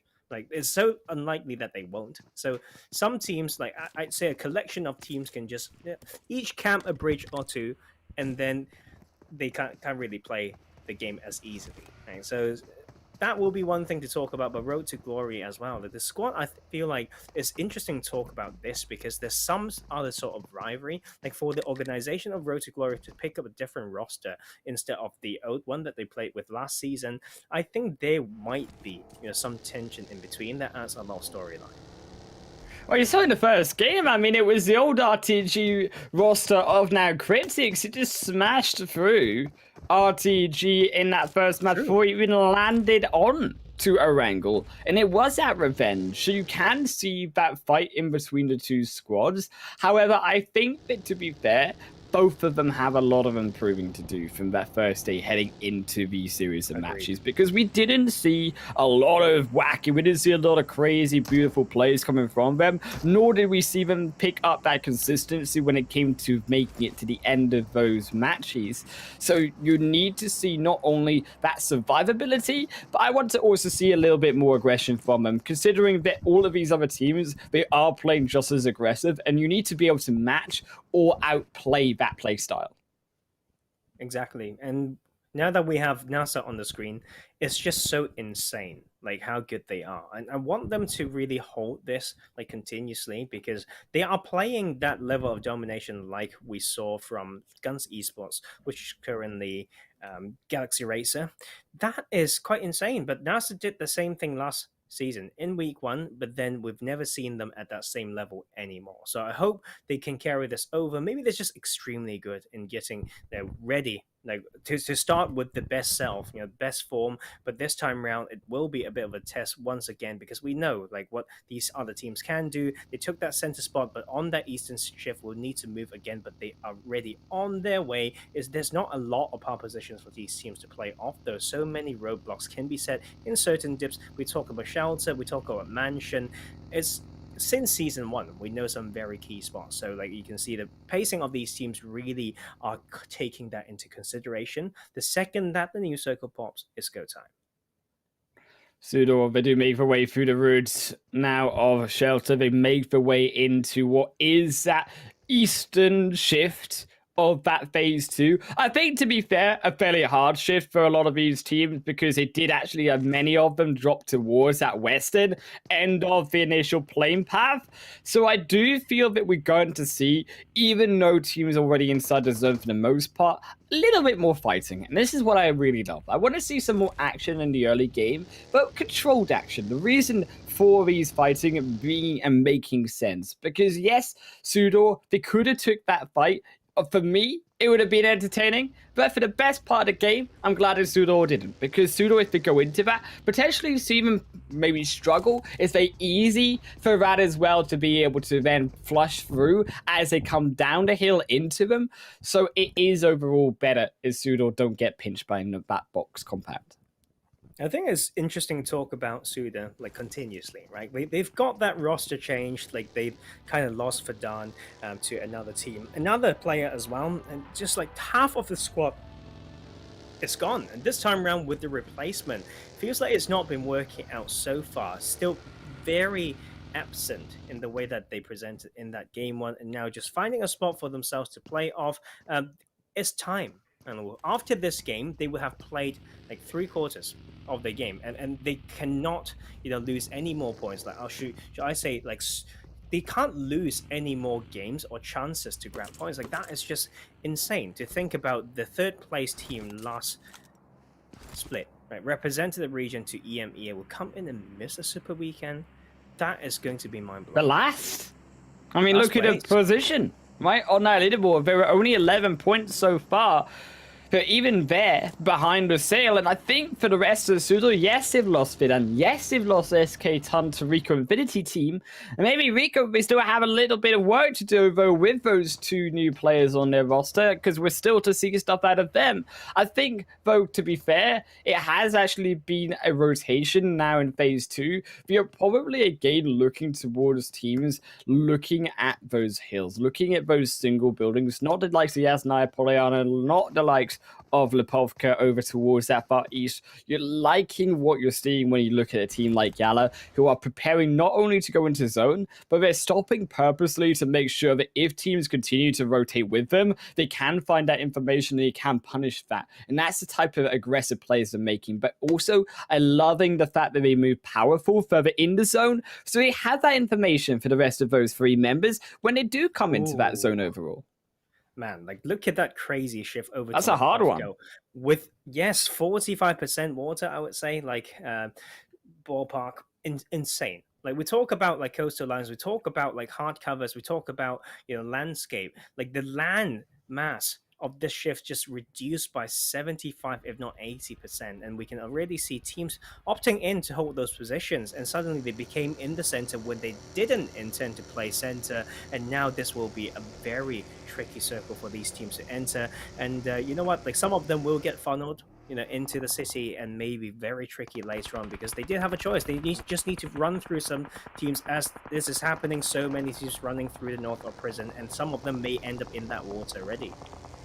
They're all going for those power positions, Tarzan, of the hills. But when you are already so many players inside those hills, a team like Twisted Fate, like later party, they have to roam all the way back down to behind the rock towards that beachfront. And unfortunately for those teams who end up in Lipovka, I don't think they're clearly wanting to be there, because it is going to be very difficult to rotate back out of Lipovka. There is still a lot of space in that zone that is, in fairness, inside those hills out of the fray of this compound. However, despite that, NASR, they know that they got a little bit of time. They do give up their position to SUDOR, try to go after RT9, but they get knocked in the process. Now SUDOR in behind them. I feel like NASR, they're trying to go into Lipovka, but the way that they did it, trying to go for that fight and then realizing they're getting third party from behind, because they gave up their position, I don't think that's the NASR we really expected to play. Yeah, like, but Tika's just lost his mind. Like, to be able to come in and have his base back facing the side that teams will be funneling in, that's insane. That's so disrespectful from that position. That's not a fight to take. Even if you got like double knocks, there's a very strict timeline to that, and they died as he should really in that moment. So NASR may not be able to make a record-breaking league play this time around, but you know what? I might be too early. After all, they've learned the lesson as a trio. They can still play it off. So many teams still coming in though on that northern side. It's so slim, that road of entry, and so many ways to choke that as well. RICO Infinity Force, so that curse maybe continues. Just feel like, what do RICO Infinity team have? Because they're trying to change it up, they're trying to change the players they're bringing in, but they're not getting the points, Tarzan. They're out again early on, and again, going to only be 1 point given to them. It's not good enough. They need to find one good match, but it's not there just yet. At least they will still have 2 more to go after this, albeit they have now played, as you said, 3/4 of their games so far. KURD squad, it seems to be a running strategy for them, though, however, that they go into the water. It worked out for them last time. They got inside that top 5. Does it work out this time again, though? It is yet to be seen. Wow. And pretty interesting circle. I feel like I haven't seen this in forever. Like, since we've started casting together, I feel like I haven't seen it this competitive year.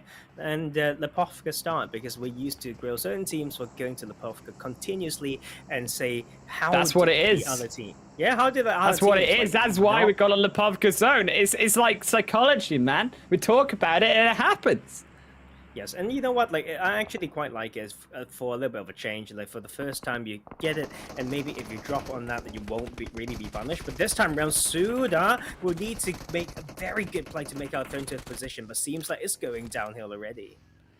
But look at back end. Yes, they lose one inside the board, but they had the 2 on the back. But I was going to say Clever and Scythe, they had some form of position, but wow, shuts it down from the side. And now SUDOR left to a solo, tries to chuck the grenade on in, but we won't find either of Hellman or Ali. We do finally confirm through Ali, but it's to Rad, who Sadat takes him down. Meanwhile, the revive does come through onto SUDOR Esports, so they're back up to 2. 2 equally, as we said, for iKURD Esports, but they have to make that revive in the meantime just now. And now with the help of 3 members of SUDOR, they're trying to push, but they're just not aggressive enough, and they're getting punished from the backside. Now Gallagher joins in the party, but will get blown up himself. And now Raman's saying, well, I'm trying to revive one, but now the other goes down. Hellman inside the midst of it all. That nade won't land, but certainly could go in for the spray. Where is SUDOR Esports aggression? And I think that is the problem right now. You've got the numbers advantage, and this crash comes so late. That's not what I expected. They may just get the job done after all, and that is iKURD out. But you know what? Yes, that's great news that they got some points, but that was incredibly slow for the given numbers advantage. I mean, it was literally a 1v3. That is about as easy as it gets, Tarzan, when it comes to those fights. There was nowhere for them to go. You knew exactly where the player was. The thing that SUDOR, they need to be able, as we said, to match this aggression to these other teams, because you saw them struggle at the start of that fight. iKURD Esports did actually try to take those knocks away. And against, I think, an even better team than iKURD, because they're clearly not the best on this leaderboard, that actually they probably would have gone down SUDOR. So they need to be able to pick up the pace when it counts. ABIAH Esports as well, they do pick up that pace into zone as well. We questioned that about them coming into today as well. They do keep 4 players alive. They got 3 kills. And I think that ABIAH, that was a wake-up call yesterday for them almost. Because today, yes, we're still only seeing 1 game, but it already feels we're getting the kills on board as well. But they are starting to improve as a squad. Yeah, and you know what? Like, after all, it will be about having different types of games and showing different styles. It's almost like you need to survive different type of games for us to say that, yeah, you're definitely good. And we've been there before. Let's not forget like how Guns played last season. Like we are like is like god tier to us. Like when they were able to like turn so much like of those tables in certain key situations. And I think this time around we're also looking for not just textbook plays like done well, but also some innovative plays. And this time around, still going to be very tricky for some of these teams, especially for those who are on that like west side of that road. So many of them will need to cram into that little hilltop when the side of Lipovka is basically saturated. Still, most of the teams won't have to move, but they may be able to catch some of these teams. We're going to talk about funneling when you don't have a lot of hill on that left side. A lot of them may just react and say, screw this, we just need to crash into the city. For Twisted Minds, KURD squad probably going to be the next out. They are needing to make it back into that saturated Lipovka. But on that hill, though, SUDOR, because they cleared out all of those around them, keeping in mind iKURD Triple Esports being one of them, now we can actually start to stop all of those squads. Only the fact that they are a triple team could be their downfall, because they do have that position. I wish they had moved a little bit further inside of zone, though, because I think that YaLLa, they're probably not going into Lipovka, going in behind SUDOR could be actually easily third-party dish. You can hear it, there is a fight going on between them, and actually you could have probably wrapped around and got those initial extra 2 knocks, and suddenly Rad can help push SUDOR out of the picture.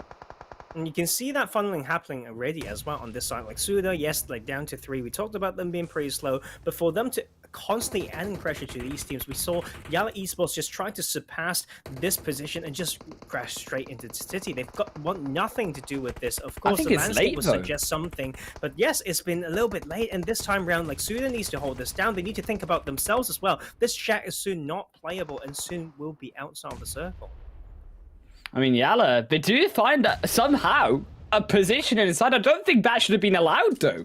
I mean, the fact that both of them stayed alive, SUDOR, not so lucky, though. And now 3BD is already going to be knocked. Rad make that mount up. They make that stay through on the edge of this western side, and it will continue to push. But look behind them. There still is that third party of Triple Vibes, I do believe, coming in from the off angle. So SUDOR, as we said, getting pinched from 2 angles. They do take down, though, double, and that's the nade that we were looking for. SUDOR Esports taking down even more surely. That nade coming over the top goes a little bit too wide for the meantime, but it will catch one. It's going to confirm a second as they all separate back. Should confirm the third. Rad falling down only to Delhap, and behind that tree, that zone is inside of his face, and Delhap should fall. And just need to heal it up for as long as possible for this circle, but for the fact that everyone's already got a spot, that is just incredibly unfortunate. And that's also a kill coming through from Triple Vibes. So now that SUDOR knows they've got someone close to them, this may become another fight, but they should look at the map, and there's still a way that they can enter with priority, but they decide to fight this instead. I don't know whether they're risking it for a biscuit. But we get a knock, albeit, so one shot is themselves.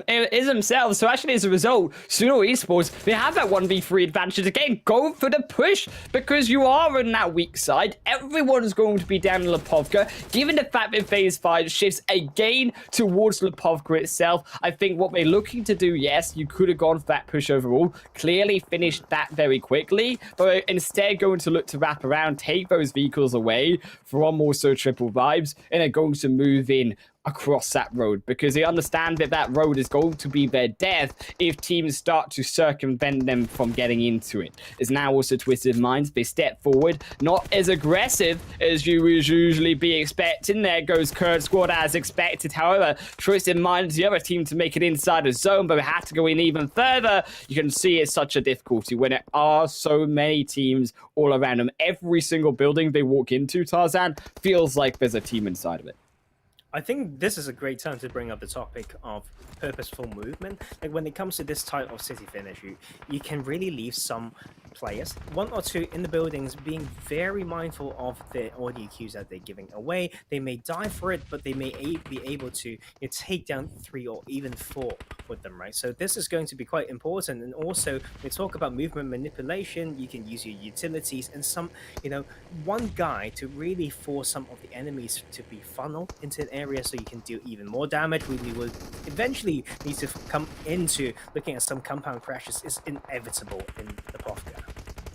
And Twisted Minds, unfortunately, also Triple Vibe's gonna fall, but we're taking down NASR Twisted. Nabo gonna drop, will be the next out of this game, surely. And NASR, they don't look like they're here to really look for the fight. They just want that position inside of zone, because they're still to realistically find their position inside of it. Is here also SUDOR only gonna be able to gatekeep everyone. They got across the road, Tars, and this is now SUDOR's territory. They should be able to stop a lot of these teams from entering in, and I think to an extent so could ABIAH on that south side, still a full squad.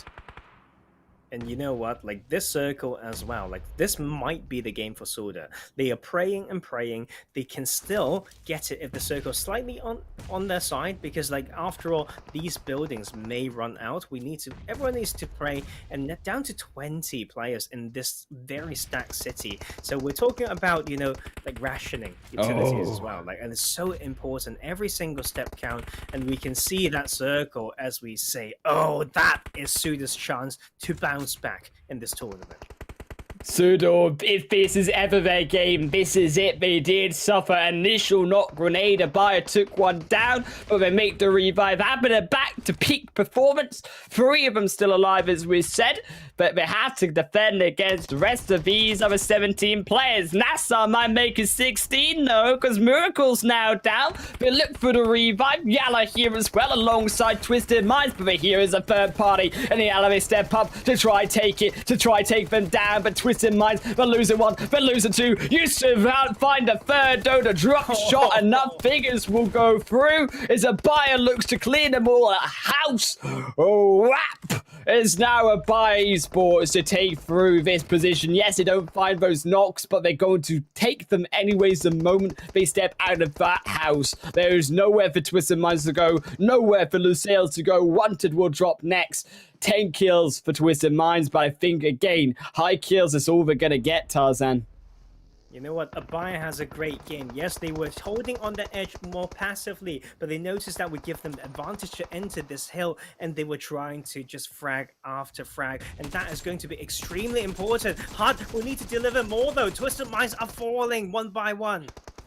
And they almost took a 1v2. Figure goes for the healing, but look, the Blue Zone's almost upon him. ABIAH, they turn into another team, though. They're going for everyone. As he take down Side 3BD as well. Now down to half HP. RTG on the edge. Still, as we said, 5 teams alive. ABIAH, though, so aggressive. They've already lost 2. And now Twisted Minds trying to continue that push, but ABIAH take another 3 kills at least. SUDOR now going to fall 5th position. They cannot defend that zone. ABIAH steal it away. 8 kills. All 4 members still alive. The revives coming through. Finally now, if trio is HUD will drop away. Lusail, a massive game for them if they can survive too.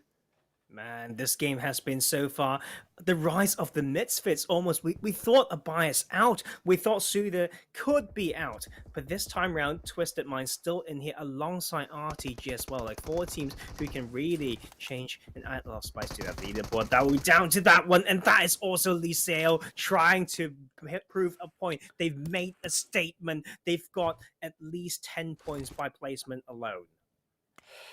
11 kills so far, though, for Twisted Minds. They look for a 12. They take down another rip. Will drop, but Figures gets too aggressive. It's a 2, but look at the back end. Twisted Minds are being so aggressive, but ABIAH steal it away, Tarzan. And ABIAH, they take that chicken dinner away from Twisted Minds, who would that help taking down Lusail in a 3rd position. You just feel, though, for it. ABIAH, they are a different team as we check out those overall match rankings. Man, like that game was crazy towards the end. I never thought it would end so quick as well. I feel like it's like three teams that have not had the PMPL experience and came in and realized, oh, it's a huge game for us, and they just can't hold it in. It's like they're so excited they're shaking. What seems to be a very prone and slow circle, they just stand up and spray, and that was how it ended so quickly. Twisted Minds, though, are continuing to deliver the surprise, but today ABIAH and Lusail has been in the rise. Same for Falcons, they're trying to fly with 9 points, and 8 of that from those kill points. And SUDOR, what's happening to this game? Like every team just say, suddenly just woken up, and it's about time.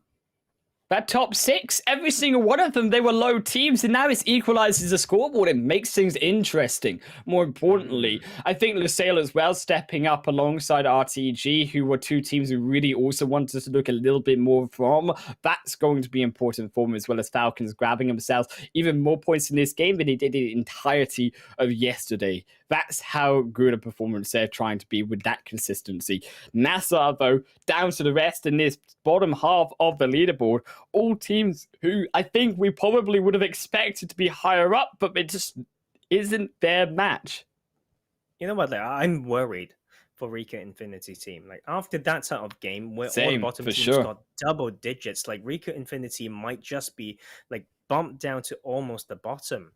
And it's really crazy for them to think about that as well, because we are going to not have them in that last game, right? Because they're Group A, so they've only got, 2 more games to play, like max, and that is going to be quite a hit, like to the confidence, to be fair. And this time around, Twisted Minds really delivering, and same for Damar from Falcons. It's about time, like otherwise we are going to be extremely disappointed. But this time around, it's just adds so much spice to this region. I thought there could be some very distinct difference in the play levels, but they're proving me wrong. Everyone seems to have something in it that can prove some points.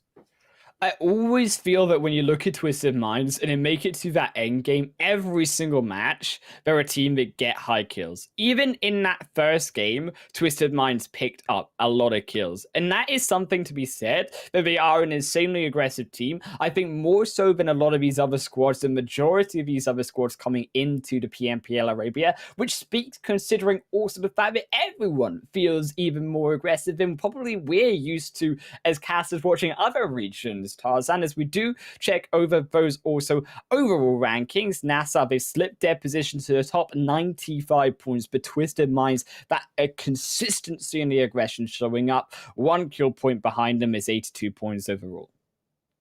You know what? This is crazy. Like ABIAH's just gone to 8th place, like from that game. Like it's crazy from that third party as well, and that was more than half of the placement points just from that one game, but they took the time. It was, once again, though, like a very different type of Lost Circle. Like I thought it will be about, I've got time to maybe talk about the backpack, losing them, like crawling utilities. No, it just erupted. And I think that comes down to just how different like some of these teams can play to challenge the existing PMPL, like the pro scene. Like these teams from PMCO are trying to bring in something different, but they are not really like doing it poorly either. I just feel though now is RICO Infinite's team, somehow they are still in 10th position. I was worried, but they clearly are higher than what we imagined. But they've only got 2 more matches to play. There are still matches to play with only 5 games played for the likes of Cryptics, from the likes of iKURD Triple, from Triple Vibes here as well. And I do believe one as well on that 17th to 20th position is on top. But that is a leaderboard that is clearly a lot tighter, Tarzan. With that match, you can see that there is not really much of a difference with 31 to 25 points, 6 points in between the 11th to 16th position. Only what is 11 points separating 10th and 16th, and even then to an extent 13 points in between 10th and 17th overall with SUDOR there. I think that, to be fair, SUDOR, they caught up with that match. They could do a little bit more. I think now we're looking towards how KURD squad SCYTES and Revolution, can they find that pop-off game that sends another into that trouble zone? Well, table's been turned. Like we are worrying about a whole bunch of different teams now, and that is just the magic of PUBG. We've got 3 more games to go, guys. Once again, we'll be back onto Miramar very soon. And we've only got one more Erangel game, and some of these teams won't be able to play more than one Erangel game today. So that may change things up if they have, a very different level of, shouldn't say skill, but like understanding of the map, I should say. So sometimes they can be pretty strong, but when in those particular lobbies where these teams like to go in particular, in particular segments, that can really change the early game pacing. Right, you can clash with a team again and again. You may need to go for a plan B. Just feel that these teams on the bottom, they're going to need some plan B, plan C potentially, because it's not working out so far. We'll have to see if it works out at Miramar once again. That's again another short break away. We will see you guys in just a small bit.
like this.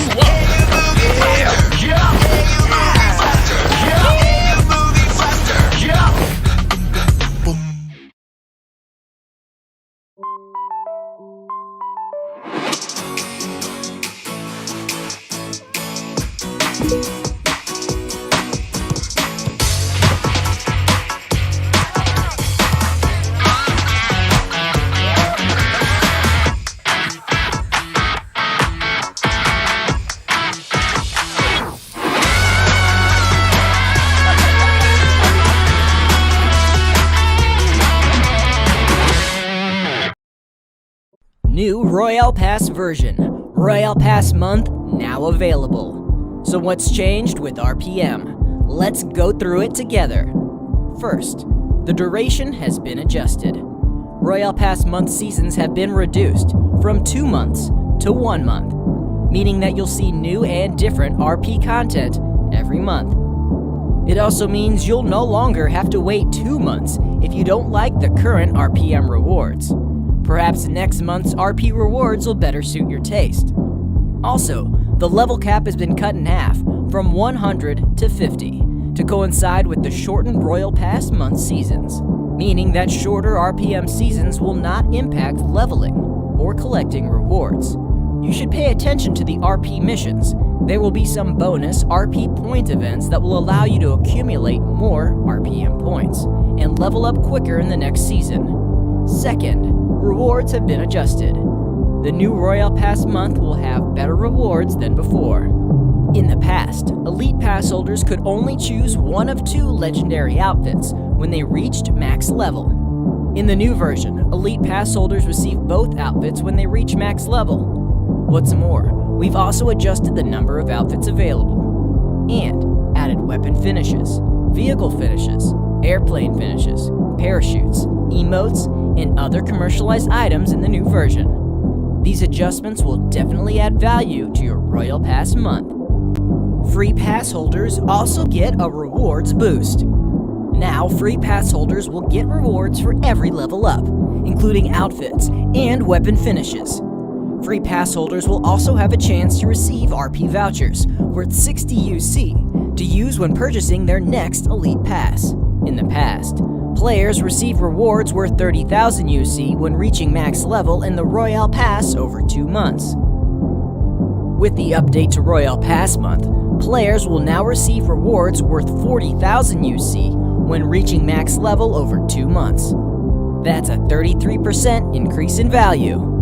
Finally, the price has been adjusted. We adjusted the pricing of Royale Pass month, along with other changes. Elite Pass has been reduced from 600 UC to 360 UC, and Elite Pass Plus has been reduced from 1800 UC to 960 UC. You may be wondering why the new price isn't 300 UC. Let us show you step by step how to participate in Royale Pass month forever with just 300 UC, while earning UC in the process. First, you'll need to get RP vouchers. Free pass holders receive a 60 UC RP voucher at level 30. The voucher can be used to deduct 60 UC for the next RPM. If you reinvest the 360 UC received into the next season, you'll have a free Elite Pass Plus 60 UC every month. Now that's a stable income. You can also follow and join our RP pre-order events to get even more discounts and earn more rewards. Overall, the new Royale Pass month is more flexible and affordable, while providing more than before and offering more rewards. Have we piqued your interest? What are you waiting for? Get started now with the Royale Pass month.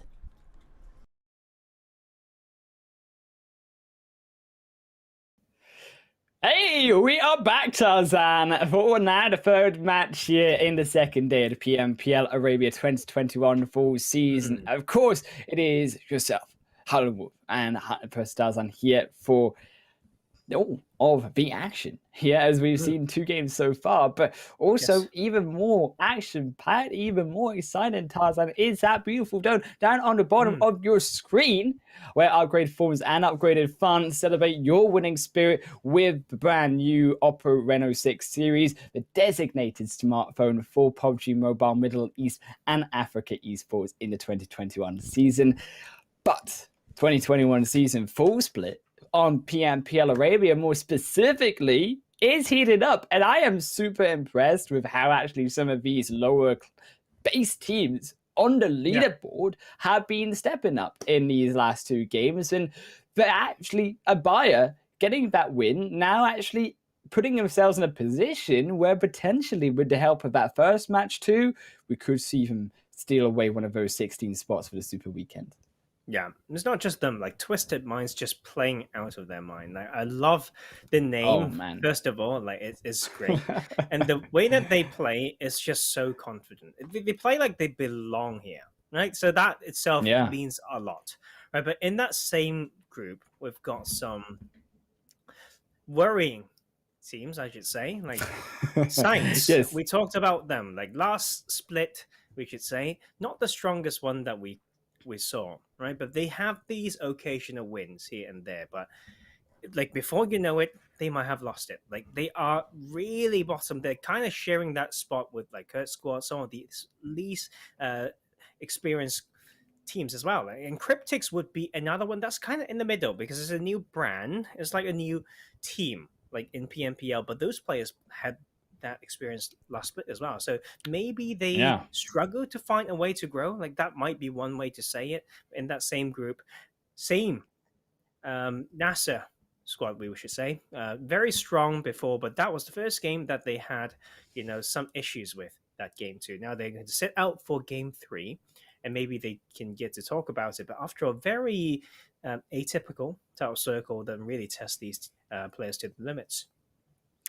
I was actually surprised though, because also performing bad in that game to RICO Infinity team, but the overall results puts them in 10th position right now, and they actually do have around that 40-point mark. So are we being a little bit too harsh on them? But considering the fact that the majority of the games we do see them, they always seem to be out early on. It's hard to say, right? Like after all, they've shown in the past that they have the ability to take these 1 or 2 big games, and it was important that they still have the ability to get some points in these other ways, because what's proven from that previous game was that like some of these teams can do the same thing. Like they may not have the same profile, they may not have the same experience, but in the right time and space, they could deliver the same thing. But I think the hope for me as well, like for these teams, I would say, is to have that continuous growth. Because I think that day one yesterday really like set us up for some good mood and good PUBG. And today we're starting to see something like that fatigue shouldn't come in so early. But we talk about how some teams can maybe have done their homework but been overthinking things, right? And that can really stop you from doing what you're best at. And that is something that we want to avoid after all.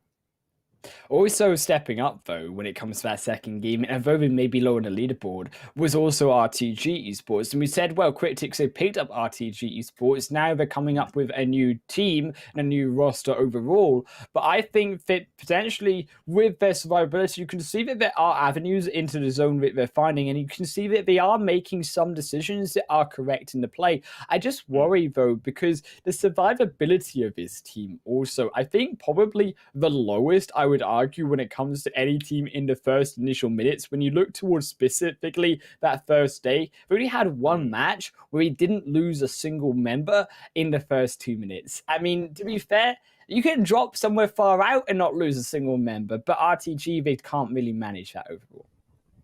Yeah, I think that's the issue as well. Like when you bring in someone, just pick up a squad. We need to know more about these players, right? So that research will be continuous, but we haven't seen them last split. It's a new squad that the same organization want to invest in, and let go of the previous team. And I wish that they would be like equally strong, but seems like there was something that is, when it comes to that learning curve, it will be at least on par, like with teams like Twisted Minds who are new to the PMPL. And but all these are kind of speculations as well. After all, we'd like to say that teams shall be defined by their plays. And but right now, they ain't proving anything yet. And before they know it, they miss like 1 out of 3, like super weekends. And I think that is just how strict our format is. I kind of like it because I'm a harsh person, but man, like there's still a chance though. That is important to know.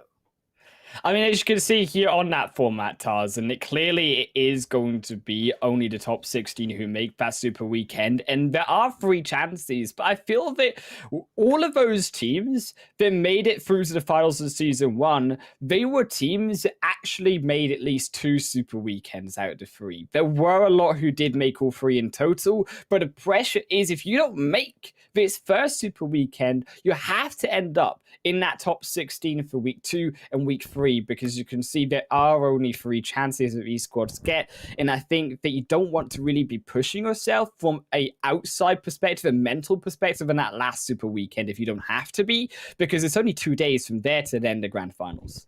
Yeah, and it's quite interesting to look at the tournament format as well. Like between weeks 1 and 2, you can see them more like days off. I mean, like it's about a schedule thing, of course, like from the grand scheme of the esport, but it's also allowing them time to recalibrate, study, like scrim a bit more, even make roster changes like if needed.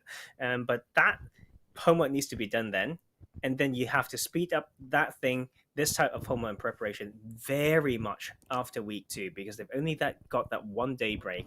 And I do feel bad, like borderline, like for some of these teams, like they need to cram a lot of info in and reset very quickly. But after all, it is a marathon of like 4 weeks, and you know what, like we expect nothing less from these teams. When you call it the pro league, you should have, the longevity and the endurance of a professional, and that comes in, so that would bring us into many topics like the psychology, the sleep, the nutrition, and those physical care. And I think it's important that we talk about that time to time, because like to match with the other part of those like esports, they're already there, but mobile would be a bit different. We're ready for this game now. For this game 3, we're going to see some new movements and new action, but Group C won't be with us this time around. Group C no longer with us, but Group C jumping into the fray. We're back on to Miramar here, Tarzan, for that 3rd game.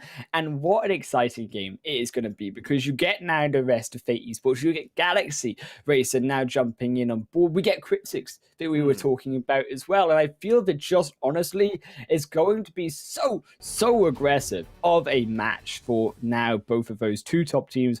Cryptics, you got KURD 12 there on board as well. I think now also doubling up our first look today at the rest of Group E on Miramar as well, at YaLLa Esports and iKURD Triple Esports, those 2 that we talked about previously.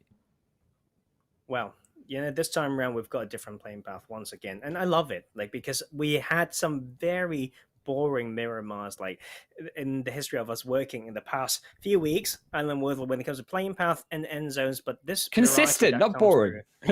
Consistent, yeah, you can say that too, I guess. And but this time around, a bit of a different one, and we can see the more northern parts of the map being utilized, and that is very important when it comes to like grabbing those data, because we've seen the very southern parts already. Right? And this time to see a bit of a different, and it's very interesting to see that not a lot of teams want to go for these very northern positions. We can see Rad being in there and Lusail, and it's interesting to talk about these 2 teams, because I think when it comes to points, they are quite similar, and Lusail's like playing that style a bit like Rad in the past, where it's inconsistent in a way that's unpredictable. But Rat was known last split for missing a super weekend, but came in still with a good few like chicken dinner in the super weekends to really like bank some of those cash money. But this playing path, no, actually I say this first phase crazy on that southwestern side, and I think it's going to really force some of these teams for those wider rotations and think hard about how to get in. But I think that the advantage, low-key, comes to some of these squads that have played there in the past. Of course, you looked at the likes of RT9, who drop in Valdemar consistently, not this time around because they have had to change their position. But also their RTG and the other team that I think really were, or not RTG, should I say, actually SCYTES, who were the other squads who also dropped in alongside RT9. Fortunately for RT9, there's no going to be SCYTES in this match. Of course, Group C aren't playing, but I think that this is an insane advantage for them and something that potentially RT9 can use to their advantage to then be able to step up. No surprise, though, over in Picardo, the Falcons, as we predicted, going to be dropped on by Triple Vibes early on. And unfortunately for Falcon, it doesn't look good once again. Damar also stepping up. Yes, they take one down, but it's also one, make it two now on the small screen that fall for Falcons. So Triple Vibes, yes, it's losing two. It's a 2-2 trade for now. Toxin on the front end. That's a nade on top. Toxin barely dodging out of that one. The barrels do save his life, and Framar now going to step up, but they have to really, I think, retreat back from this fight. I think the best option for them now is probably to try and look for a position in the zone, because giving up even more, potentially playing as a solo, when that playing path is so far away, very risky for them to then continue to be that team that looks at that first position inside. Oh, tricky this time round for sure, and that will be Falcons once again winning out on this one. But to lose one player from that skirmish that is not really completely done yet is still like hurting them when it comes to securing a spot in Exactly. this weekend. And after all, we have been doubting them quite a lot. The way that they play the macro game on Miramar, they need to prove otherwise this time around. I think one easy way to see it would be vehicle preparation, to say the least. That would be the baseline there. Without that, you don't really have anything to rotate with. So in early skirmishes, you really need to take that into account at the same time. When it comes to pacing, when do I grab that vehicles? Did we actually get the info when we're jumping in as well, and not just the enemies? And I think that will be the challenge always when it comes to early clashes.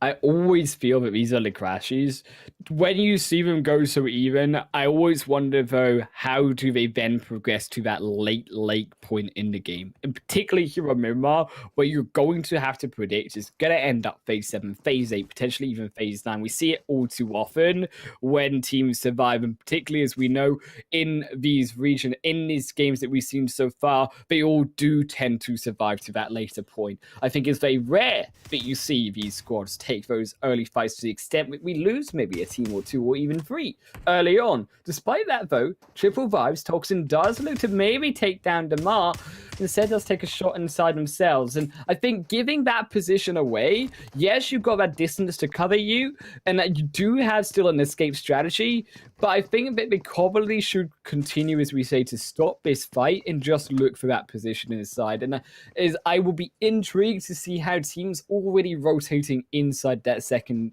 or that first phase zone, should I say, just now.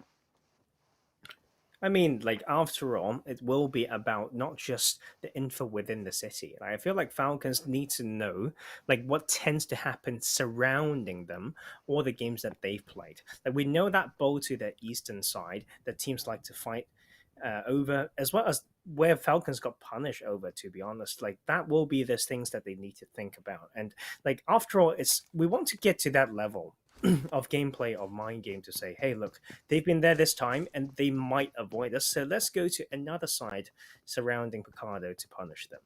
We want to get onto that level of PUBG, and that's when it gets exciting, and that's testing your basics once again, because you can't really come in and say anything for definite. It's just a general life point as well. And RTG this time is same. We can't say for sure that the organization picked up a squad that can't make it, because obviously with that organization behind their back, they qualified through the PMCO this time around. But this level of competition is actually extremely hard to hold on to, and to really come up against an El Asa. We talk about this spot from time to time, and the landscape around, knowing how to make that to your advantage is important, and that is not going to be something that we see this time around, because it's quite far from the zone. And if you are going to tank it a little bit, do make sure you have enough meds. And I always think about this thing. Early game tanking is fine, but you really need to have a good reason to do it. I say this time around is absolutely justify it because they're one of the teams like that's furthest away from the zone.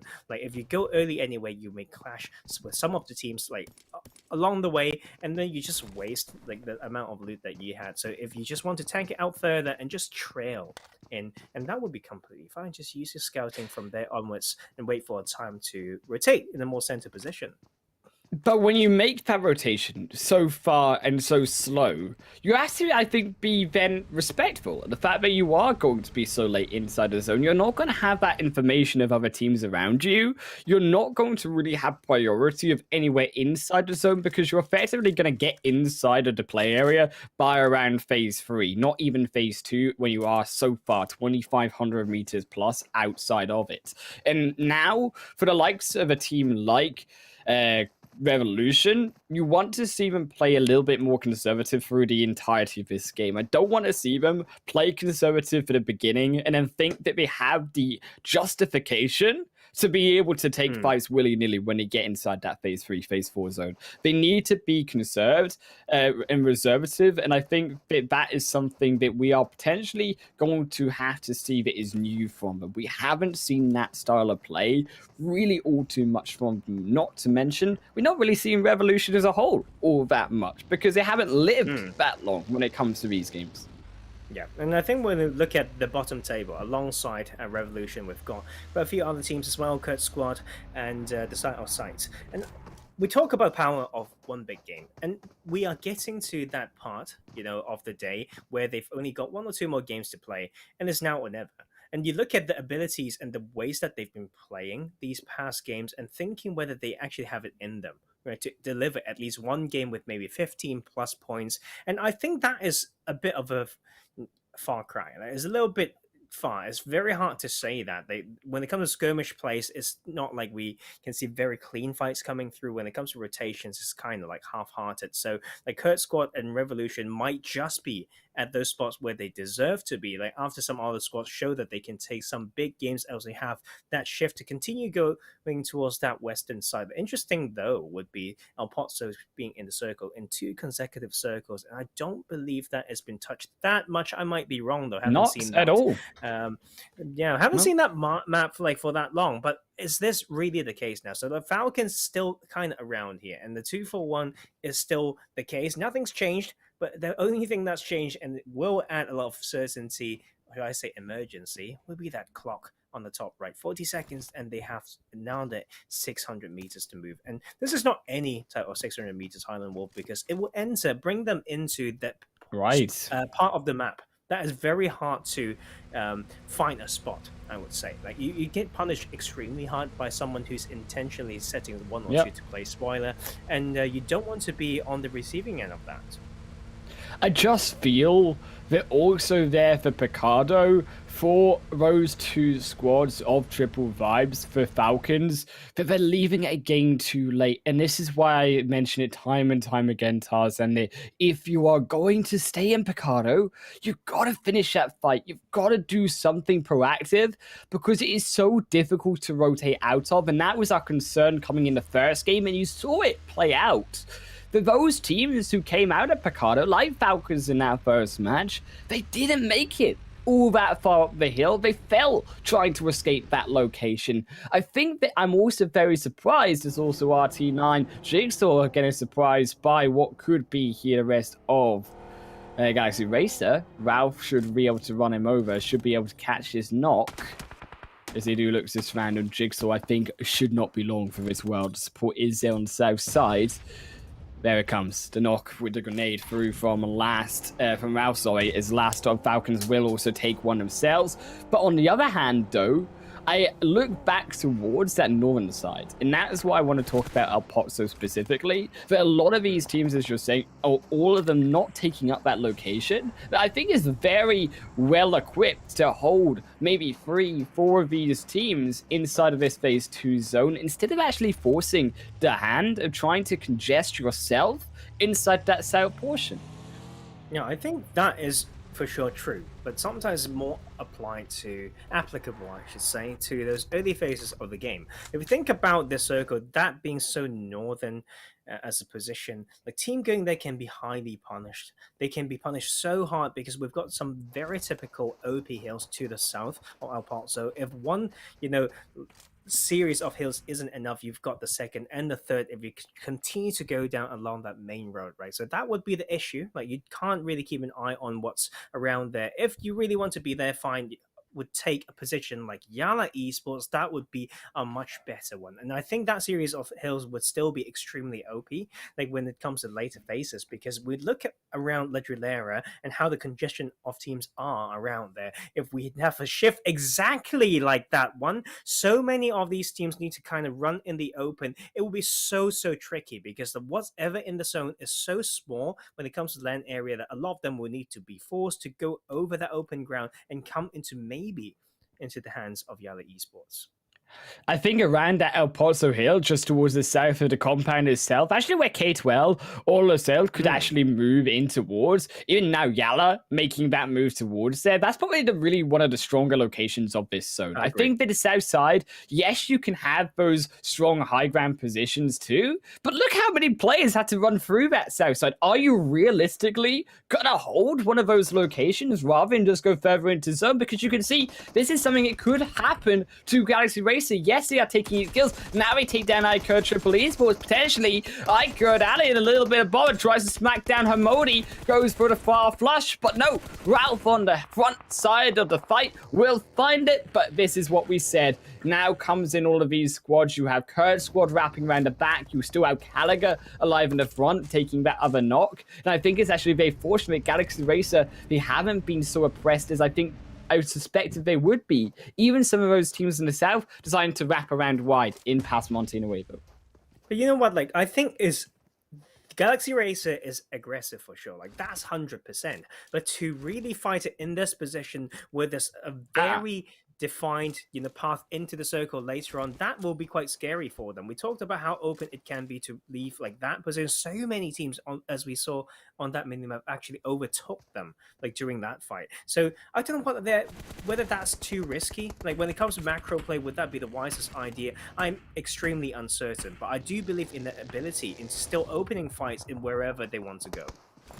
All right, see, very important fight for them, but even more important for KURD squad because they need to win this. As we said, pop-up fights, they need to happen now for them, or they'll be kissing goodbye to that super weekend. Unknown steps up, Unknown trying to find what could be potentially that little bit of a push, but no, it's only going to be another knock, and now with J9 down, Unknown there will also fall as well. Aram is a disaster, and it's all of them gone. It's every single person eliminated, wiped away from the face of the earth. And there, I just feel that now RAT need to be a little bit careful with themselves. There's a lot of knocks against them, and as you can see, there's a lot of players around them. RT9 as well, going to be flushed away. Wow. As Galaxy Racer take down another, but maybe now they pushed a little bit too hard. A knock Freak, but out in the open. Now also Cryptics, they're stepping up, but they too got knocked. And El Chapo being revived saves Freak. You know what? This is insane. Like, the style that Galaxy Racer is playing is complete Southern sweep and Southern control. But look at this side, and multiple fights finally coming into town is Revolution, but you might just be a little bit too late. They might just stay at the bottom of that board there, and that will be real tight. The style of Road to Glory maybe finding the opening in this map. But why? But why are they rotating down the south side, Tars? And you can see that phase 5 is shifted up towards the north. You can see that a lot of these teams would possibly, with the way they position early on in the previous games, where they like to go, that they would be on that south side as well. I just wonder why the rest here of Revolution, they continue to make these awkward rotations for themselves, where actually, had they rotated around this northern side, like you saw Lusail do, they're standing a much better chance at this survival. I think it's interesting, well, when it comes to that point. Like, they were so late to the zone that you are correct. They're so late on rotation that they've been tanking so long, they can just have basically chosen any path. But they came in the way that maybe gave themselves a little bit more possibility to scout.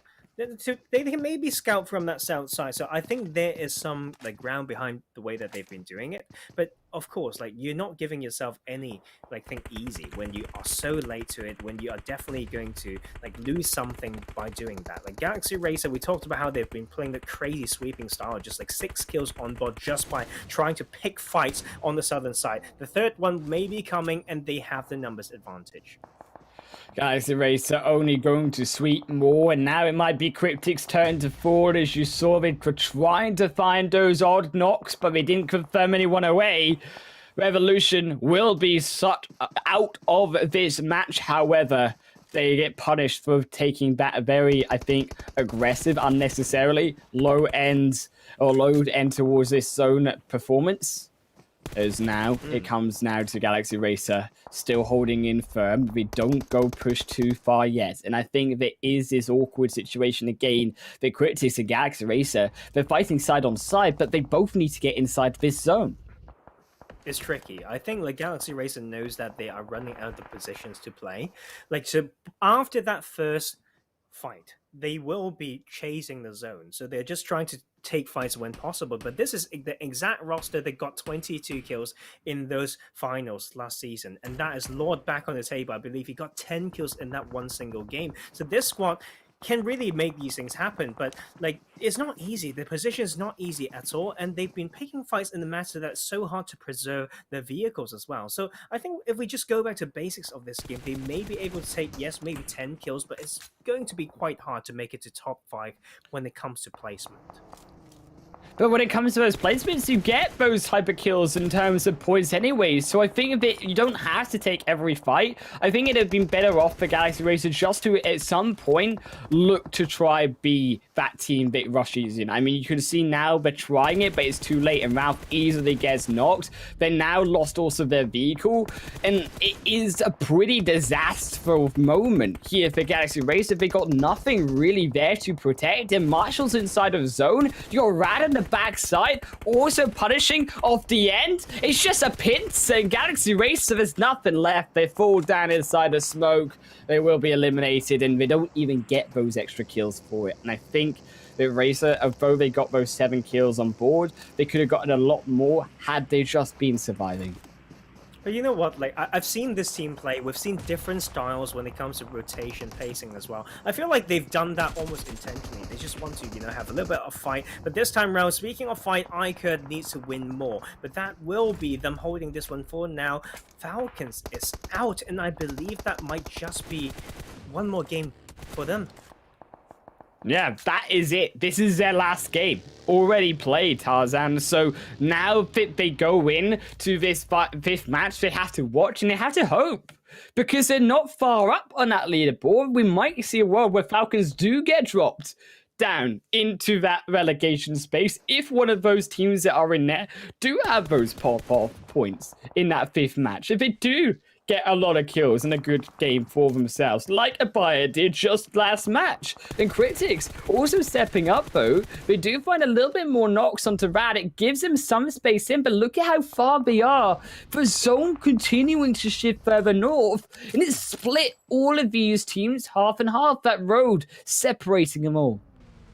And that is going to be the hill, being very hard to get out of on that eastern side. Like, teams been fighting for a spot to control, like, for a while now. And it's so saturated that, like, someone needs to make something so, like, different to really, you know, bait the enemies to make mistakes. Like, otherwise, it would just be the very basic type of gatekeeping, as you can see here. YaLLa trying to farm the whole squad of none other than SUDOR. Like, the problem with SUDOR is, yes, they had one of the biggest games in the tournament so far, but they are still pretty behind. Like, they're still, like, so easy to get pushed out. And right now, in this position, might just be where they fall. I sincerely hope this won't be the case, though. There will be more than one team in proximity to spread those attention from YaLLa Esports.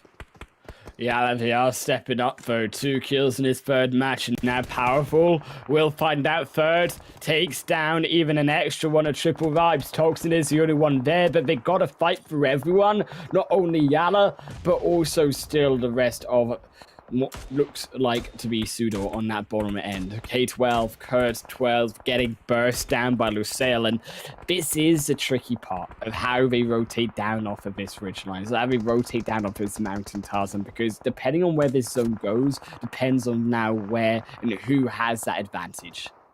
Yeah, I think this whole circle also comes down to map knowledge, right? It's so off the center positions that players need to rely on their skills in really analyzing that landscape on the spot, and that is SUDOR Esports not able to go further. I believe they've got 3 kills, so that's not the worst, but 4 points might be 5 points is what they got. They need more than that. Like when we're talking about the security, like third seat, should I say, third place from last season, we are expecting more. SUDOR, they need to step up. They're in that 4th match. They have still, or should I say 5th match, because they'll sit out in the 4th. They've got 1 more game to play.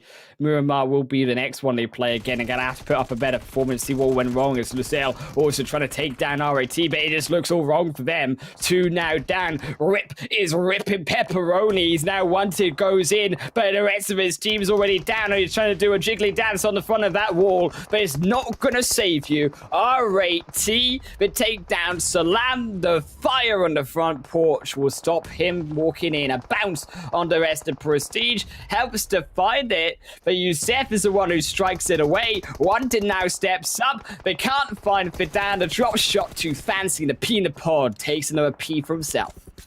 And this is the RICO Infinity that we remember. Down to those duo, and there's none other than the 2 duo who played for the side of SUDOR Esports last season. Now up to 9 kills in the 5th position. They should be pretty safe after this one, and that is really, really well played by them. Now, crashing the right compound, and the duo still play confidently. Oh, but now, as YaLLa, we look to take out that position that K12 had. Fate also going to wipe out KURD Triple Esports, and now look at SK Ton try to wipe Fate. They do find it. That extra little bit of damage is enough, but K12, we said they were trying to hold on to this position. They got all of themselves back on their feet, but it's straight back down to the knees. This is a double knock for Bandar, and up the top, D7 looking over the rest. D7 does get knocked, but Reva and Co, they're in a pit. Fate, they're in a little bit of a tricky spot themselves, getting hit out by R18 simultaneous fights, but they're at a confirmed kills through. Banda takes what's rightfully his. YaLLa now up to 9 kills in total, 11 knocks, 2,000 damage by the end of this one, surely is powerful. Eyes up even more with Fate. There's no escaping the eyes, the eagle eyes of YaLLa. Is now Yusuf steps away, finds the 3rd. Only gonna be 1 left behind a rock, but they'll confirm everyone but a solo out. And now they'll look for that fancy dip. They found him, but will they find that extra kill? Reva gets knocked. No. Maybe a little bit of a surprise. There's someone there. They're going for the 2nd. You just can't shoot him. YaLLa, you gotta look for the angle, buddy. Molly over the top, but it goes against the rock, and Rev's still alive. He has to do a little bit more work, and powerful. He can't get in there because he set everything on fire. Not just setting everything on fire, that is literally a trap. Whoever gets in there first will get an easy spray from the person above. It's the 3rd time now that someone is trying to drop down, and that will be finally lesson learned. But YaLLa Esports just lost players when they didn't have to. But you know what, those are the finest details of the map that you need to know to excel. But YaLLa Esports set themselves up with the good pace from those phase 4 by taking that mountain and rotating in as they needed to, as they took their 12th kill, and they are down to that 2v2v1.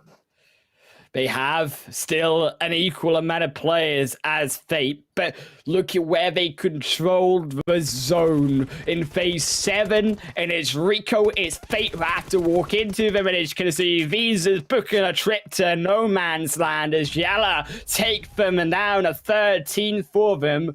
Fidan now being eyed up, looks to be the next meal for YaLLa, the 14th of that in this game. Ragnarok holding on, hugging that rock and praying that it's a 2nd place for them, because YaLLa, this should be a very clean game. Unless that nade lands, it will not execute down powerful. And now they run out of utilities. Another molly over the top. It's not going to even strike Fidan. I think they're just trying to search is YaLLa. They only have to wait for this zone, Tarzan. It is a matter of time.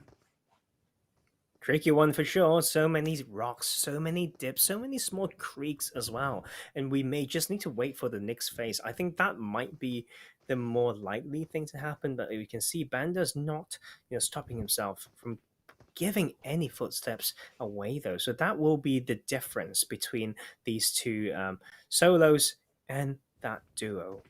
Not going to be easy. Found him. We They're find gonna take him. Oh my god, Bender just missed him. Oh. But look at Ragnarok. He's so low now, Tarzan. And now that he goes so low, the nade through for Fidan. He's searching for him. That's the wide one. Is it going to be a Kobe nade? No, it's going to go wide. He doesn't have the angle quite right. Ragnarok keeps himself alive. The healing does come in. Now if Phase 8 has knocked once more, it goes back towards YaLLa, towards Fate. RICO has to step up 20 seconds before we have to do just that. Still got a chance though. We talk about that phase popping up. Only 10 seconds to go. It's like Fidan need to find the best time to come in. But those smokes actually have given away his position. Or it could be Ragnarok. Like just throwing against someone who he thinks might be there to really spoil the game for Fidan. But RICO Infinity would definitely need to make some way in. Look at the Kobe. Might be able to do some work. Not quite enough. Banda. Still waiting. Still powerful waiting, but we execute Fidan. Third place for RICO Infinity team. Ragnarok stepping up. The nade won't land, but the flush is still there. And YaLLa, we take the third game through. And Tarzan, I think that YaLLa, back to what the performance we really expected here. I think they just used their position well. We talked about that phase 4, like when they took that mountain, continue to move over, have a good split, and slowly use every bit of landscape. That was beautiful. We talked about why that's the macro, the sensible macro that they needed to play. When on the other hand, that South Sound was absolutely chaotic. You can see teams are forced to trade. They're forced to, kind of compromise a lot there. So very different game once again, like the game that we had on Erangel, a very different circle in some very peculiar spots on the map. Yeah, I just feel that now coming in, YaLLa with that momentum, but also I think that RICO, that was a really important game for them. And I think for Fate as well, because those two teams, they hadn't been performing well. I mean, Fate, yes, it performed well yesterday, but today hadn't looked so well. So now that we get that good game on board, they're back up to the top, and they can, of course, definitely secure themselves that position. I think more so secure their position on that higher end of the leaderboard as well, and be secured as one of those stronger teams into the Super Weekend. And as you check out those leaderboards overall, you can see Fate up towards now that 5th position, RICO going up 3 places and towards 7th. I also agreed to the fact that KURD 12, that was a massive game for them as well. And with those 11 kills, that 8 placement points, a 19-point game, that takes them 2 up to 4th. That's actually going to be quite exciting for many of these teams. I think YaLLa to be back on top is what the fans want to see. Like NASR is slowed down a little bit, haven't played that last match. They will need to come back strong and play those last 2 games. Twisted Minds, once again, still surprisingly good. And KURD 12, it's like they're around the scene for long enough, but we haven't seen a huge performance from them. So this is extremely exciting, but we do see the issue here, though. Like they've got so many placement points that aggression is definitely lacking. I definitely feel that aggression is something that they have to continue to move up with, but we still got opportunities. 1-2 games to go. I think as well, not so much of a hot performance from Real Tiger 9. They've only got 1 point today so far, and they've only got 1 more game, keep in mind, so far, Taz. And ABIAH, who started off with only single digits, they've almost caught them, to be fair to Sale as well. But SUDOR, more importantly, 1 more game to play. In that 16th spot, they have to do well, because as we'll look towards that 17th to 20th position, Tarzan, it is very much close in between all of those bottom 5. You know what's scary? Group B. Should I say is scared for them? Like they're so stuck, all of these teams. Group B, we've got SUDOR Esports, RAD, Road to Glory, Revolution. All of them are kind of in that bubble, and they can all just miss this next game because they have to. Right, and then you come back and realize everyone's bounced up already. It would be crazy, right, to see the whole group not playing the Super Weekend, but there's actually that chance there. But that will still rely on the side of Falcons KURD squad, as well as SCYTES to make something happen for themselves. When you look at Falcons and SCYTES, you wonder why they are there, because you look at those two organizations, the organizations that made the finals, for goodness sake, Tarzan. So to see them fall down so much coming in only in this first week is a big surprise. And I think, to be fair, you want to see those two teams step up. It's going to now be up to them if they can do just that, 1-2 games respectively for them still to play. So we'll have to see how they play. More importantly, SCYTES back on the board in game 4 Erangel after a short break.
وناصر حكينا انه هو اللي حيكون المفتاح. ناصر هيرو.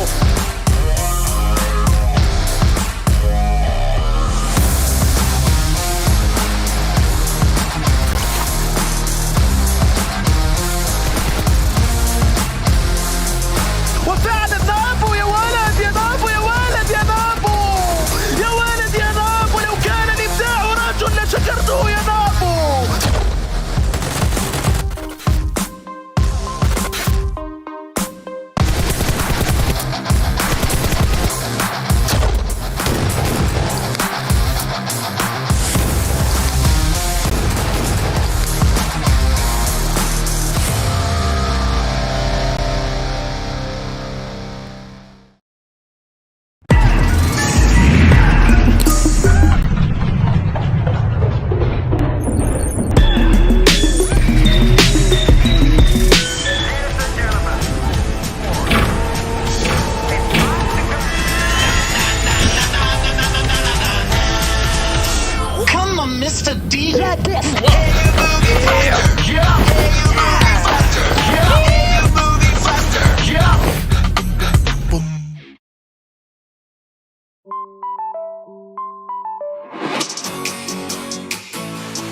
Welcome everyone back to the PMPL Arabia 2021 full season. Of course, Han Wolf here, joined beautiful by here the press, Tarzan, the one and only, and as well our beautiful sponsor, No Live, the official media partner of the PUBG Mobile Pro League 2021 season.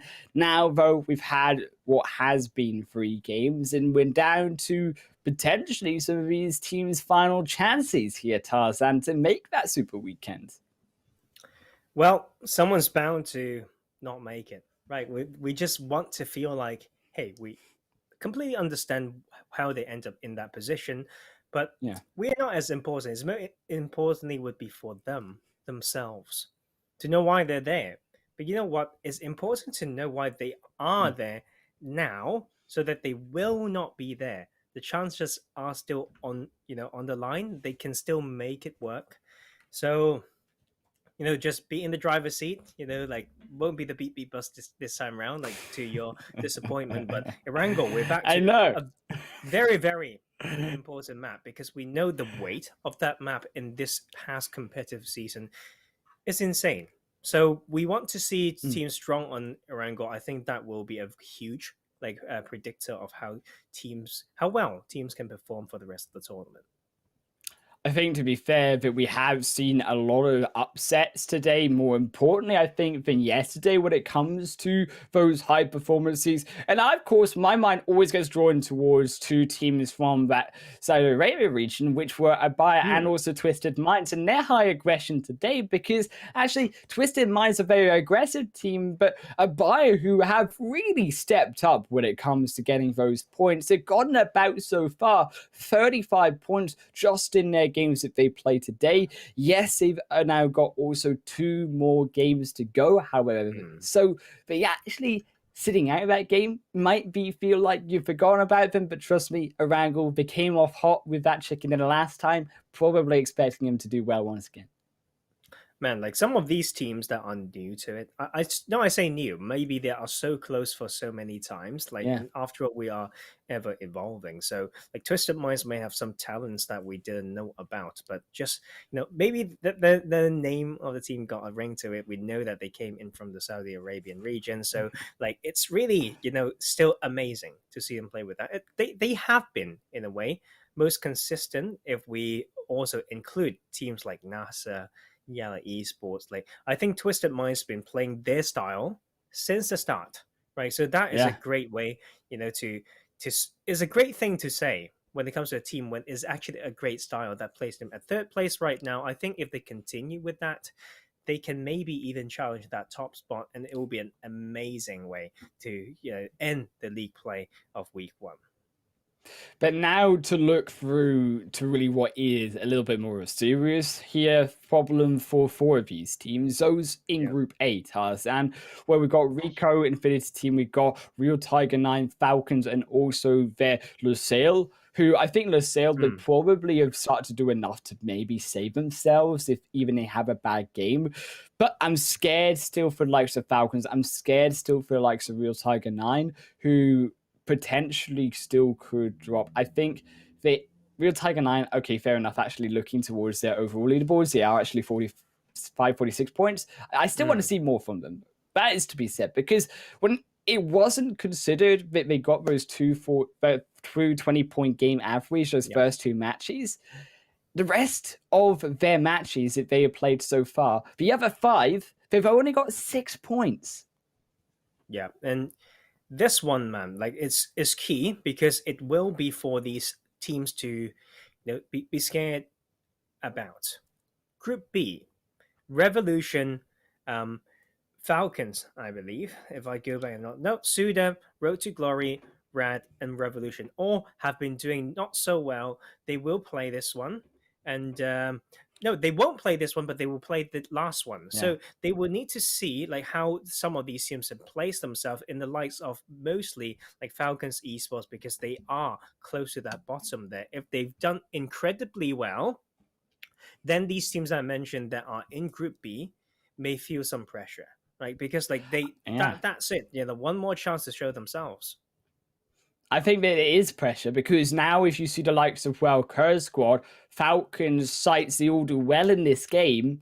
They bump up a lot of points that are then required for Group B in their final game. And of course, their Revolution in particular, RTG on the edge as well, to be able to find those points. I mean, SUDOR are literally on that bubble too. So there's a lot of hinging down on how well those in Group A and how well those at the bottom leaderboard do perform as we head through into this 4th game. Erangel is back once again over on the Green Hills for us, and I'm very excited to see exactly what we have in store because, as we said, there's a lot determining down on who goes through on this 7th game for a lot, or 8th game a lot on these teams. I think it's going to be exciting to say the least. I'm just believing that it will be. At least we have some very crazy circles so far, and this time around we have a rather nice playing path. We've seen it before, very close to what we had in Game 2 today. So like Game 4 is a bit of a repeat, but of course who won't be repeating will be some of these teams, especially coming from Groups B and D. They need to miss one of these, okay, but otherwise it will be quite similar. Like these other teams should understand that this is very similar to Game 2, and they need to be mentally prepared for some of these early clashes, because like God's sake, that was a lot of early action still in this type of map where you can study, and that circle kind of just already giving us a little of the cray we had in the perfect circle before, and now we've already got 50% circle in phase 1. I always feel that there's going to be a lot of decision making coming down again on these teams about when to rotate to Tarzan. And I always think that in this type of situation, if you're on the edge of the zone, you get a beacon early on. With the fact that the playing path was slightly more to the east, you know there's not going to be anyone around Quarry Primorsk. You could just go for that very quick rotation down there and actually just loot up later in that location, rather than have to worry about looting around so many people early on. On top of the fact that you actually, of course, get a position inside of the zone before anyone else.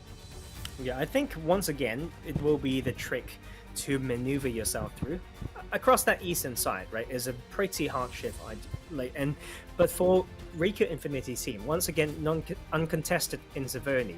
We talk about them sometimes not taking like good games from that northern position when the zone eventually goes to the northern side as well. But this time around, they need to rotate in, but the path is pretty simple, maybe through Georgia Pole, and there's a chance that they can get that early momentum by fighting with Lusail, which is a Georgia Pole team. But early game though, we have Galaxy Racer just done being killed. They say let's go back to killing people because that's what we're best for, and they will actually spoil the game for the side of Vibes and Triple Vibes. Like I feel like we hyped them up for the first day, and we almost compared them with Twisted Minds. But this time round, like they, or should I say, for today, so far they haven't found the pacing and the rhythm they had yesterday. Yeah.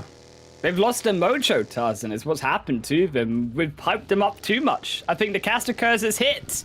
We've got a little bit of Max Ban Int coming through for us today, but albeit Triple Vibes has still got a chance. They've still got, of course, 2 more games, including this one that's still alive, still 3 players.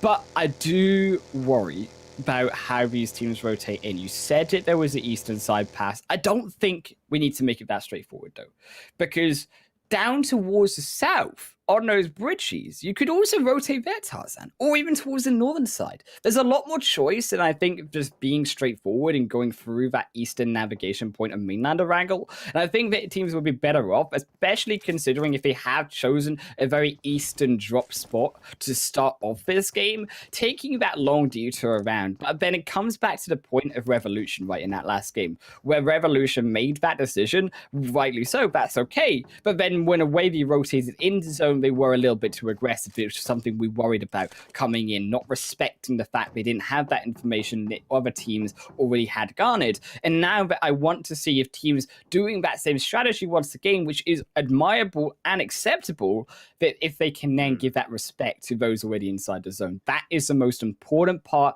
if you're taking those slow rotations. Yep. I mean, let's just put it simple. It will be about having that knowledge, that analysis, to inform how you should properly scout. But you know what, like, you can't rely on it all the time, so just good scouting, I would say. You know, like, it's fine, there's many ways to play this game. Like, it really, your point really brought me back to how the side of the Galaxy Racer current roster, being Guns Esports last season, how they played those finals. I remember them tanking like 3 phases. They are trying to play multiple styles, but they made different things work. So it's about a particular skill set, a particular style, and they know exactly what's required of it. And yes, maybe a beautiful car skin would be one of those. KURD Squad need more than a beautiful skin, though. Like we've seen, wow, I feel like that's been so long. Like we've seen this, like McLaren from the last split. How are we here already? Like, this is insane. And but you know what, like mentioned, how are they still there might be the question to ask, because they want to play aggressive. KURD Squad have so much to lose if they don't step up right now.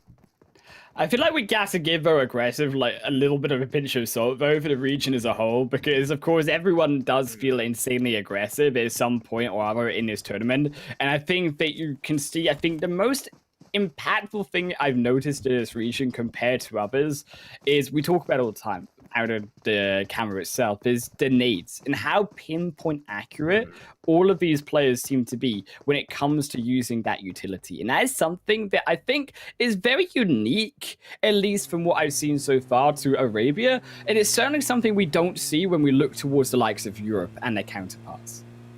Yeah, definitely a lot of good. Like, it's also about, I'd say skill is one thing, but the preference when it comes to how to utilize those backpack spaces. Like, I feel like they have quite a lot of decent amount of meds, a huge amount of utilities, and then just like a fair amount of bullets. Like, I might be completely wrong, but because when we look at maybe the European scene, like, they have high utilities, loads of bullets, and then when it comes to like meds, just really want to carry a few bandages. You know, sometimes like that's what, like the meta is also defined by these things. And we this time around, Real Tiger 9 now sitting at 9th place, 46 points, arguably safe.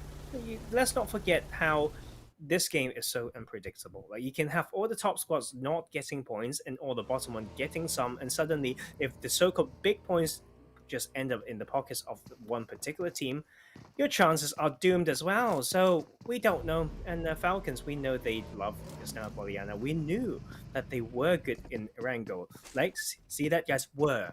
Like, that was the problem right now. Falcons yet to define the style in this current PMPL, and that is quite worrying.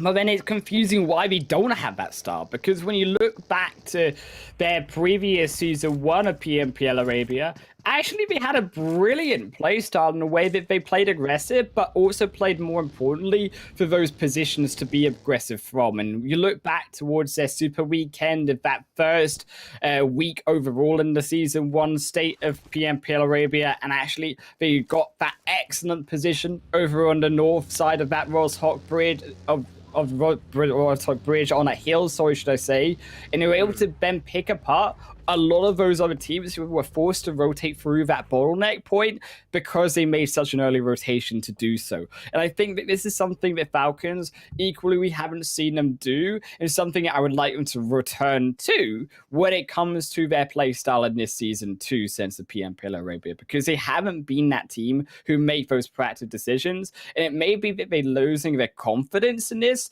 but it's still the same players who you would think are that confident series of squads and of teams and players that would be able to make that count. I think there are definitely some like roster changes that we notice when it comes to Falcon. It might be just from like KWT. It could be a name change. We don't know, but the style is two split. Yeah, it's 2-2 split, and that itself is enough, when it comes to the impact to the game. And this time around, this is actually extremely hard circle to play. Yes, we've got Quarry and this hills, and we've got Pochinki Hill, but other than that, if we draw a line just across, like that northwestern half is quite empty, and that southeastern half is basically water. So what seems like a very nice and open, grassy, like Erangel phase 3 is looking terrible. It's extremely hard. Like, teams are forced to, cramp into these edge positions just because they have high ground and give themselves options. And on this side, we talked about Lusail, like how they could get swiped by like RICO Infinity, like along the rotation paths, like through that wide rotation, right? But they are just known to be quite slow so far. Yes, one decent game in the last Erangel map. We've only got 2 of those today. It's time to show up. But KURD squad will actually get that time, to rotate in, and I do respect that a lot. After all, it's a pretty sudden shift. KURD squad, another one of those teams inside that relegation zone. If they haven't been performing as well, I think that in a sense, KURD squad, I kind of felt like they were more hyped than what they actually were in that first day. They were seeming to have these plays that would almost work out for them. And I think they had maybe potentially 1 or 2 of those plays worked out. You could have actually seen KURD squad a lot higher on this leaderboard. They are one of those interesting teams that just don't quite have that X factor to push them all the way up. And I think that's something that is going to be required of them. And something that's going to be required of that journey is also Falcons stepping over on that Roshawk Northern Hill. They take down one of Cryptics and taking potentially down a second. But we are in the blue, and they do have to be wary of that fact that Cryptics, they could also look to just swing round and then push them out on the edge of that zone. Very interesting series of fights here. It's quite far from the circle, and we haven't seen these rotations like so far in this like tournament, really. Like, and that was quite intentional. I feel like both teams just want to bag some points, therefore they don't run to risk any early rotations. But sometimes when you share that similar idea, you just run into each other, and that would be Cryptics and the side of Falcon just clashing when you didn't expect them to. Real Tiger 9 will pick the fight on with the wrong people. Like, that was Galaxy Racer. They tried to do more than that, but they just held that position so well, and they would just push them away. And they're not. I'm so scared. I'm so scared for Real Tiger 9. They do take down Lord though, because now it's only going to be next to fall. It was all of Betas and Real Tiger 9 eliminated again. This is why I was scared, because you see them drop down so much. Were those first 2 games a fluke? Were those first 2 games something we hyped them up for unnecessarily? Because going into that super weekend, those points are going to reset. You're not going to have that safety buffer. They've got to come back and give us some oomph. But like they don't play bad PUBG at all. I just think Galaxy Racer, when it comes to fight, they are just so strong. Like they find the smart aggression. You feel like they just use the right amount of force and they just wrap it up. They don't want to have an uphill battle. If there's any uphill battle, it's against themselves, like what we saw this previous game. But when it comes to that fight itself, they are so strong. It's so likely they will just win or make sure that they kill more of you more than you kill them. But this rotation is once again putting them to the test, right? Like Southern End, we've seen this before on a different map, like far out. Galaxy Racer need to know what fight to pick and what not to, but after all, they are leading the charts like crazy, with popping up, lighting up that leaderboard, or should I say kill feed, and that will be Fate. We almost forgot that they should be in here, but like after all, they've been staying in decent form, like since those hard, like early phase of the last PMPL, they've been like decent, you know, even in EMEA, and now they're back. Yes, a little bit stealthy here and there, it's just about screen time, but the points do deliver decently so far. Albeit, however, that in that center, not so sure about how really iKURD Triple Esports are going to be able to defend this, because they're not that team like Galaxy Racer. They can clean up quick fights, they can find those decisive victories to turn on to the next squad coming at them. And I worry because there is going to be, yes, a lot of flat open space that it can take advantage of teams trying to enter in, and they can punish them before we get close to them. But there are so many squads around them that it makes that difficult even to do so at that point. And I feel that there is a potential possibility that you start to see them get overrun. I also worry, though, however, that teams stopping too early at the edge of zone in this situation, Tarzan, because they find it too late to rotate into zone. This is a zone that, as we say, is very flat, and as you can see, you get easily punished if you do make those late rotations. Lusail immediately down to a solo player. And that's the problem. It's so hard to set up any sort of, you know, proper scouting in this sort of open ground. Like in this team that is really prompt in setting up and having a great split, they punish you extremely hard. Like YaLLa's been doing exactly that, and in close proximity. Like NASR is there as well. So this circle actually pretty insane, and Gatka feels like will cause a lot of damage to multiple teams, and NASR will be here to take back what it feels like they've lost. We expected more from them, but they've gone slightly more quiet since that game one. Salam sends a grenade back. It is going to be all three members who got inside the building for Lusail alive, but immediately back down to two. One to drop. Carry Boy immediately goes for the revive, being as efficient as possible. But it's NASR the solo player, and YaLLa in from the backside, but effectively now pinching through Lusail. However, that zone is now going to shift once more, and I worry that if it's going to go to the south, how do they then, all three of these teams, make it through into that zone? Because rightly so, there's a lot of maneuvering around these squads around them to do.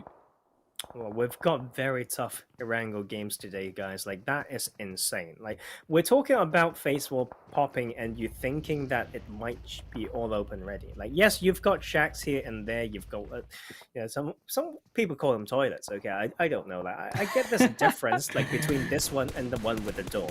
But yes, of course it does. And so we need to find a way to name them. After they're still like stores or shacks, and I don't know how to call it anymore. But we've got they're like your backdoor sheds. That's what they are. Hey.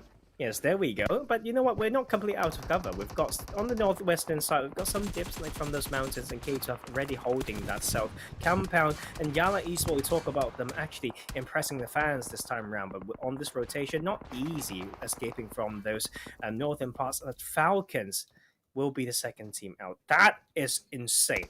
Like, that will actually give a lot of momentum back to the teams who can chase for them. You know what? They are out. They're absolutely out. I feel like they gotten even enough points to stay in. Well, they are. They are. They've got 31 points just now. That extra 3 points there puts them to 34. They now are very reliant, though, on those four teams who aren't inside that top 16 to stay outside of that top 16, because they aren't very far up ahead of them. And keep in mind, there are teams inside that top 16 who haven't played their 7 matches so far. This is only their 7th now. So actually, to be fair, I do worry for Falcons. There is actually, I think, a very strong possibility with how close this leaderboard is, albeit 2 points in between qualification and non-qualification right now, as you can see, that they do fall out. I mean, man, like, they played slow for the reason to survive. But then they just struggle to transition that into, you know, proper mid-game. I know, like, those circles are extremely hard, and that is why you don't really count on that type of game plan. Like, I think they should go back to what they're best at, and that will be, like, to the best advantage. Like, I feel like they're trying to do a lot of things that they are not good at. Yes, there are teams who can do that properly, but if you are not them, let's not try. And that will KURD squad actually causing damage to none other than NASR. That is going to be a huge momentum and huge confidence boost coming in for this squad. Albeit they just get punished. They lose out one. They've got another one now coming into the zone. It's the 2 remaining players for KURD squad, but they need to survive. You still got Lusail coming in for the backside. You got RAT coming in for the front, though they don't even give a damn if it's Lusail on the other side of the fight. They want the kills for themselves, but unknown and Volt. They did take down Anes. It's now only going to be though their Volt falling down completely. It's all on the hopes of unknown. He burns down 2. He hopes it's enough, but is it enough really? Prestigo as well in the backside. He has to take all 3 away, and even notice Prestigo on the long side of this fight itself. Is that revive did come through, and it's a 1v4 situation once again. I think I know when they missed their opportunity, Tarzan. They missed the chance that they had with that molly, with potentially a grenade that they still had in their arsenal to really punish RAT. You know, as a result of it, they do find 1 and more to their name. RAT confirm away KURD squad. Man, and this circle continues to go away from these players, and so open still. But K12 got that compound. Same compound will be zone blessed, and this might be the chance. Like, they were at 75 points before this game, and they've got this game and the Knicks to play. So this is huge for them. But we talk about being the only compound in the circle in the past. It's extremely hard. Like, you may get crashed from multiple sides. So even within the compound, you still sometimes need to adjust and compromise. Like, you can't just go 1-1-1-1 split in all the buildings. You won't be able to have that body advantage when it matters. Fate, body advantage, so however, against Twisted Minds, they'll confirm another one of those kills away, but Leif is well going to spot it by Dami. They will not drop, though, any of them.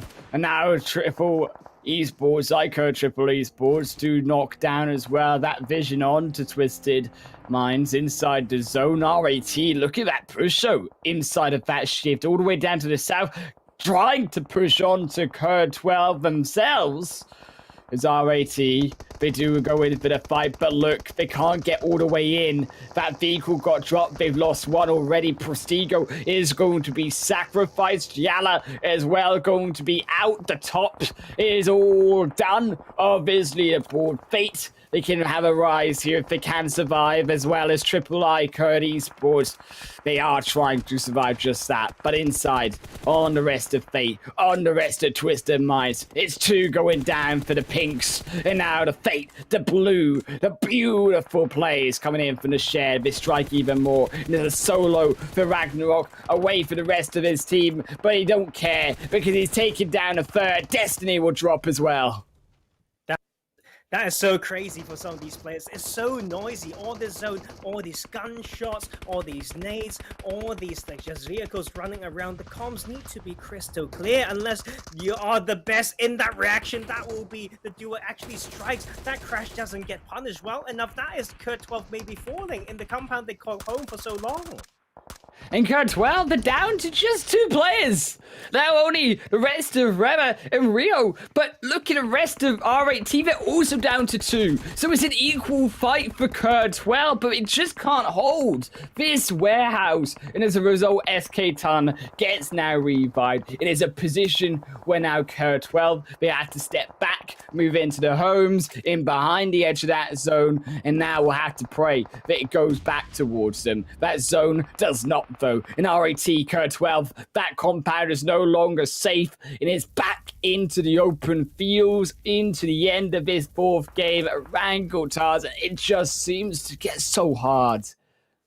So hard for many teams. I mean, when you didn't have the numbers, when you didn't have cars, if you didn't have enough utilities, this type of circle ending is extremely hard. And you need these hay bales and you need these map knowledge, you know, like OP grass, OP hay bale would be the term. Like, you need to know it, and just competitive. And some of them been in here for long enough. We know those are important. Oh, and the nade lands. You need to play loud. Then you need to know the consequence.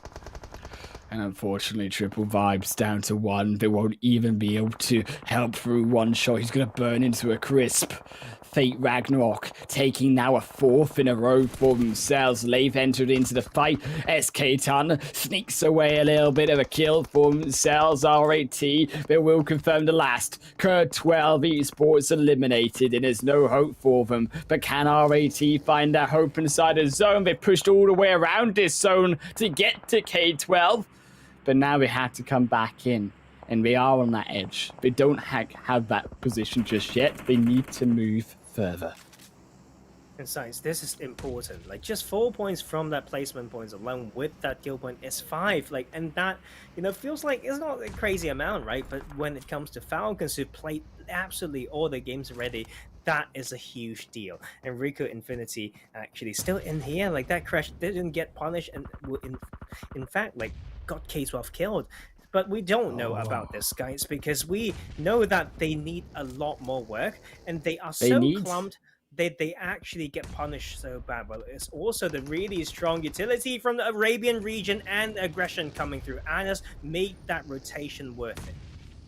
But SCYTES, they need the points.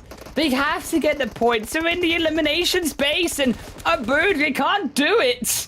It's just going to be another one to Fidan. And there goes the 4 of SCYTES eliminated as quickly as it began. And RAT, they found their way in. They wipe the full squad as a trio. Utility is on point 100% again. 9 kills now for RAT.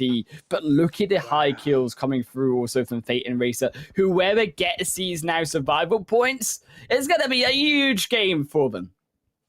There's such an important spread coming through the side of RICO Infinity as well. Like, they are holding some very important segments of the map, and on a sudden shift with if they can use these vehicles well as well, like, that is it. Like, that might be just a chicken for them, and Freak will have such an open field to crawl through. We know he is really a freak of a player, just insane on his own, and even crazier with his team, and that will be him just needing to come in. But the other squads fighting will be great news for the side of RICO Infinity, who will also get blessed by the circle. But Cryptics getting knocked now. Fidan finds that final little bit of damage. Cryptics, this is their chance. You can see on that leaderboard, they're 33 points. They're only 4 points ahead of relegation. And this match is insanely important for them. Yes, they're going to play a Miramar next, but you don't want to leave it to that last match. You have to play to your best. Fate Esports so eliminated. They strike now extra 2 kills. They strike an extra position. They keep now at least 3 players alive. Galaxy Racer Freakfo, still a solo, is slowly snaking his way around, wiggling his little booty through into that phase 7 zone. But how does he get inside? How does he get through overall into safety? Because he's the furthest away, Tarzan, 45 meters. And RAT, Cryptics, they're both 3 players. And you know what? Like, the zone is still on the side of RICO Infinity, and there's some shots coming through. Okay, I get it. You get the extra kill, but you gave away some of your position. We know that you've got split attention, so this is RICO Infinity, maybe able to control even further. The opening locks comes through from Cryptics. That is huge for them, but there's still really a lot of distance travel, and that's RICO Infinity with their tactical split as well. Fidan was sent out to farm those kills, so that will be maybe him gone, but utility still save. RICO Infinity made some really efficient moves so far. Got the numbers, still got utilities in the end game. Definitely bagging some important points in this. Cryptics, they do take another. El Chapo takes down SK-Ton. Fidan is already knocked, and it's to a solo. It's to Anis. Tarzan, he's on his own. He's got no one else to support him. And I think Cryptics know this. They're coming in. El Chapo steps back, and he takes him down to 40% HP. And his steps as well. But to all the rest of RAT, they're together. They're together. And this one grenade could end it all. One grenade could be true. But look at the angle. It's slightly wide. Does it even eliminate Fidan? He steps almost towards it. No, but it went too short. Fidan keeps himself alive. He changes himself now back to vision, heals himself back up. And RAT, they're allowed to get back into the game as a trio?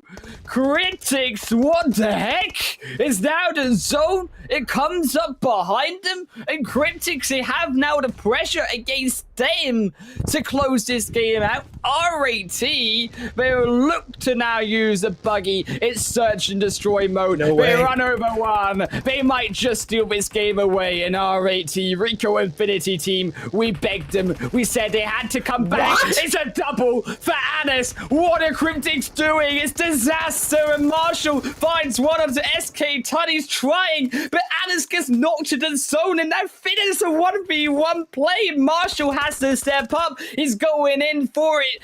Fidan does not make the revive.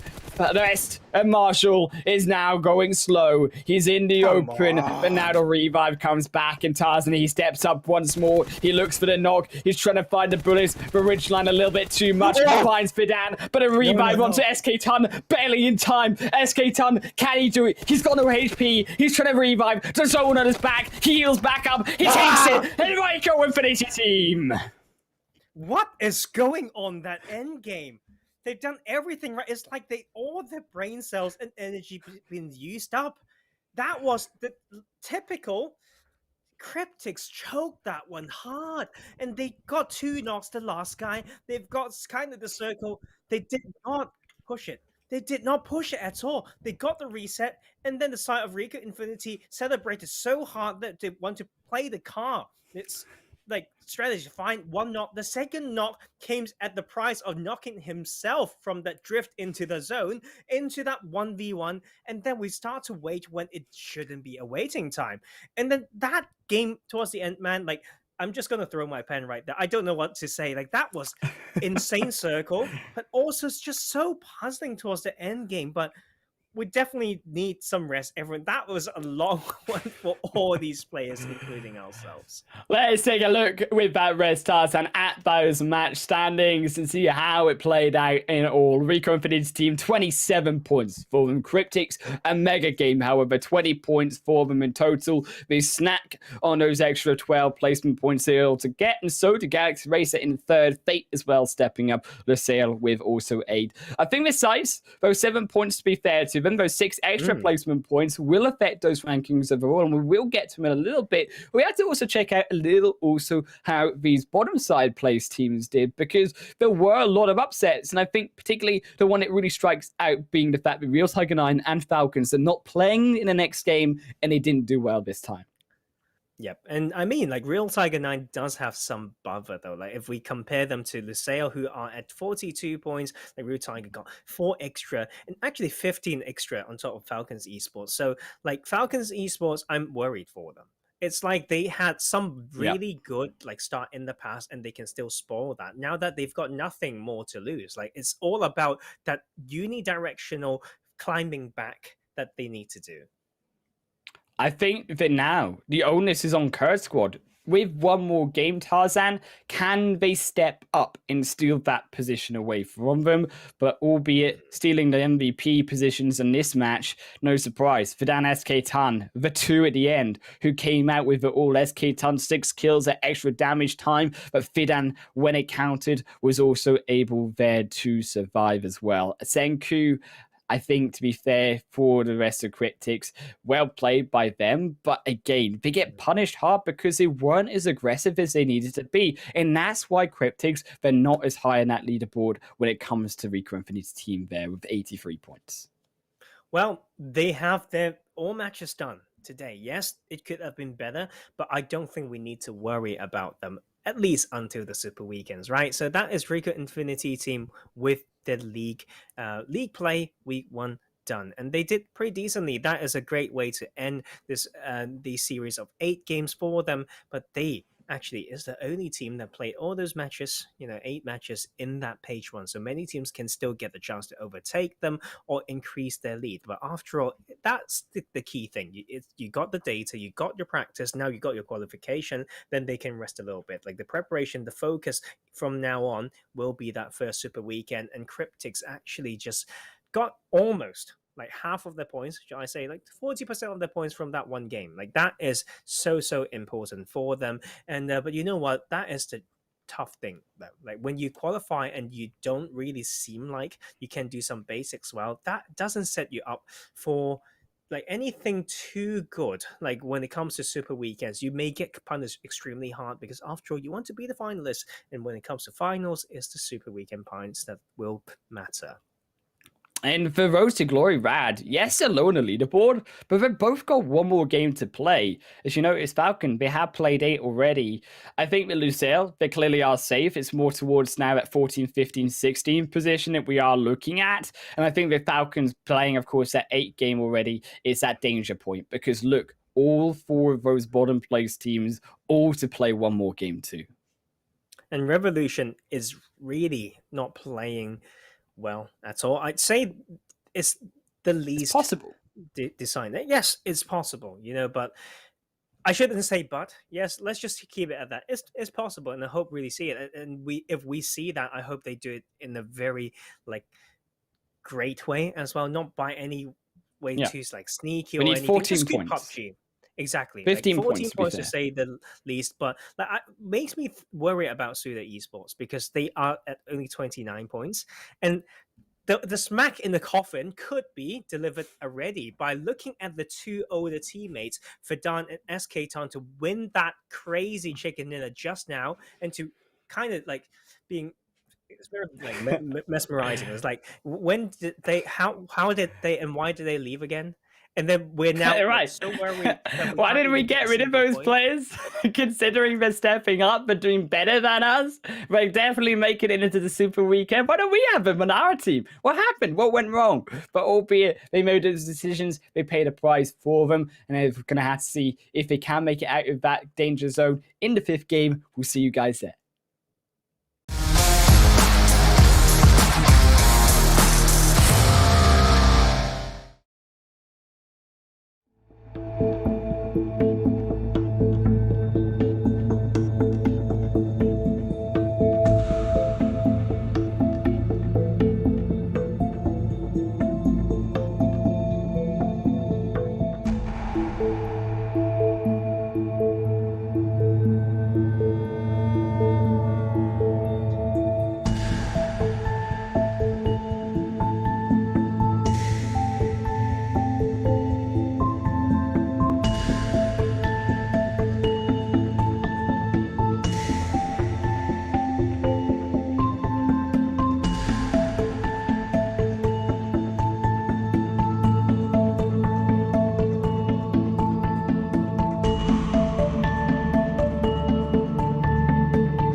Welcome everyone back to the PMPL Arabia 2021 full season. Myself, Highland Wolf, joined as always by Professor Tarzan. We've had 4 games, 1 more game to go, but also a nod to our sponsor where you can have that upgraded performance and upgraded fun.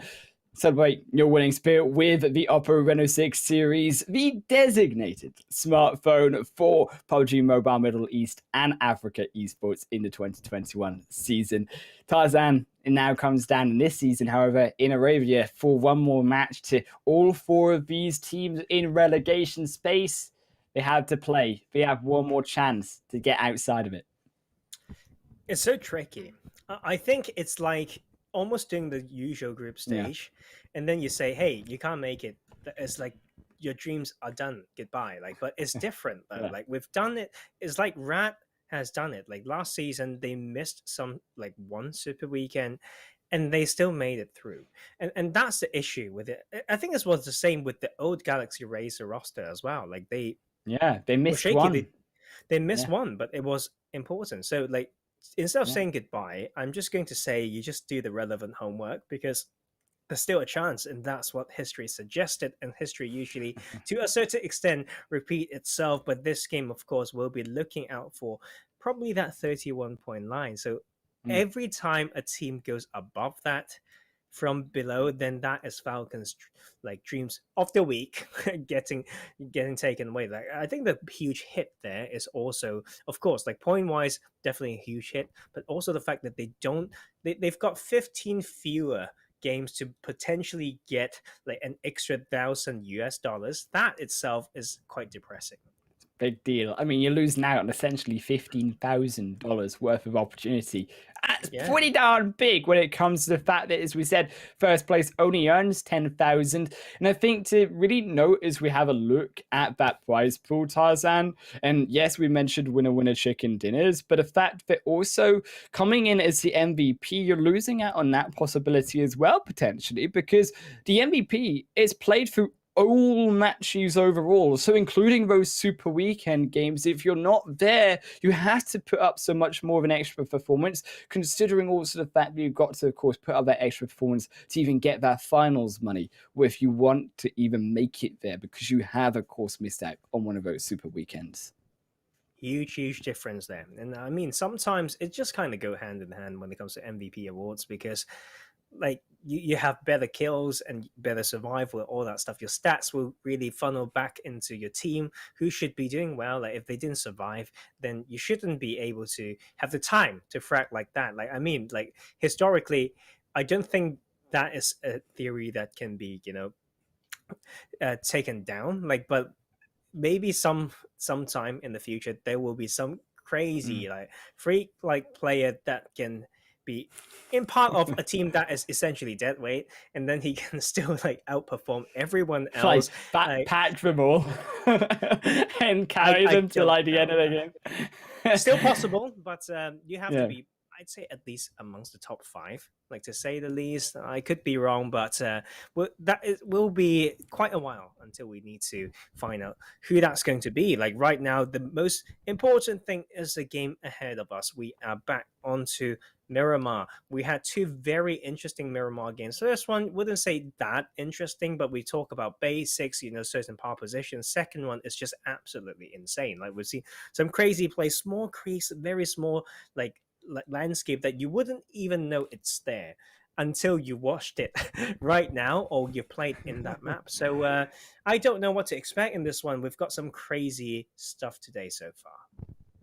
To be fair, I really am excited actually what some of these teams can bring, who I think are lower on that leaderboard, because I think that we have seen better performances from those in the bottom across Miramar. Yes, we've seen 2 games already, but we've also seen multiple games of Erangel yesterday. And now coming into this final match, as we said, all of those hopes are reliant on them. Now it's decision time, though, and how they actually fix their mistakes. And I think that the likes of those bottom place team, Revolution, who had that big mistake, of course, entering late into that zone, did struggle. And I think that's also something that can be repeated across a lot of those other teams who also are are there, such as KURD Victory 2, because they all have a similar issue where it's about the early rotations through that mid game as well. That's why they've not got the survival points. That's why they're not getting translating into kill points in the late game as well, because they're just not being there. They're not existent in that phase 4, phase 5 point.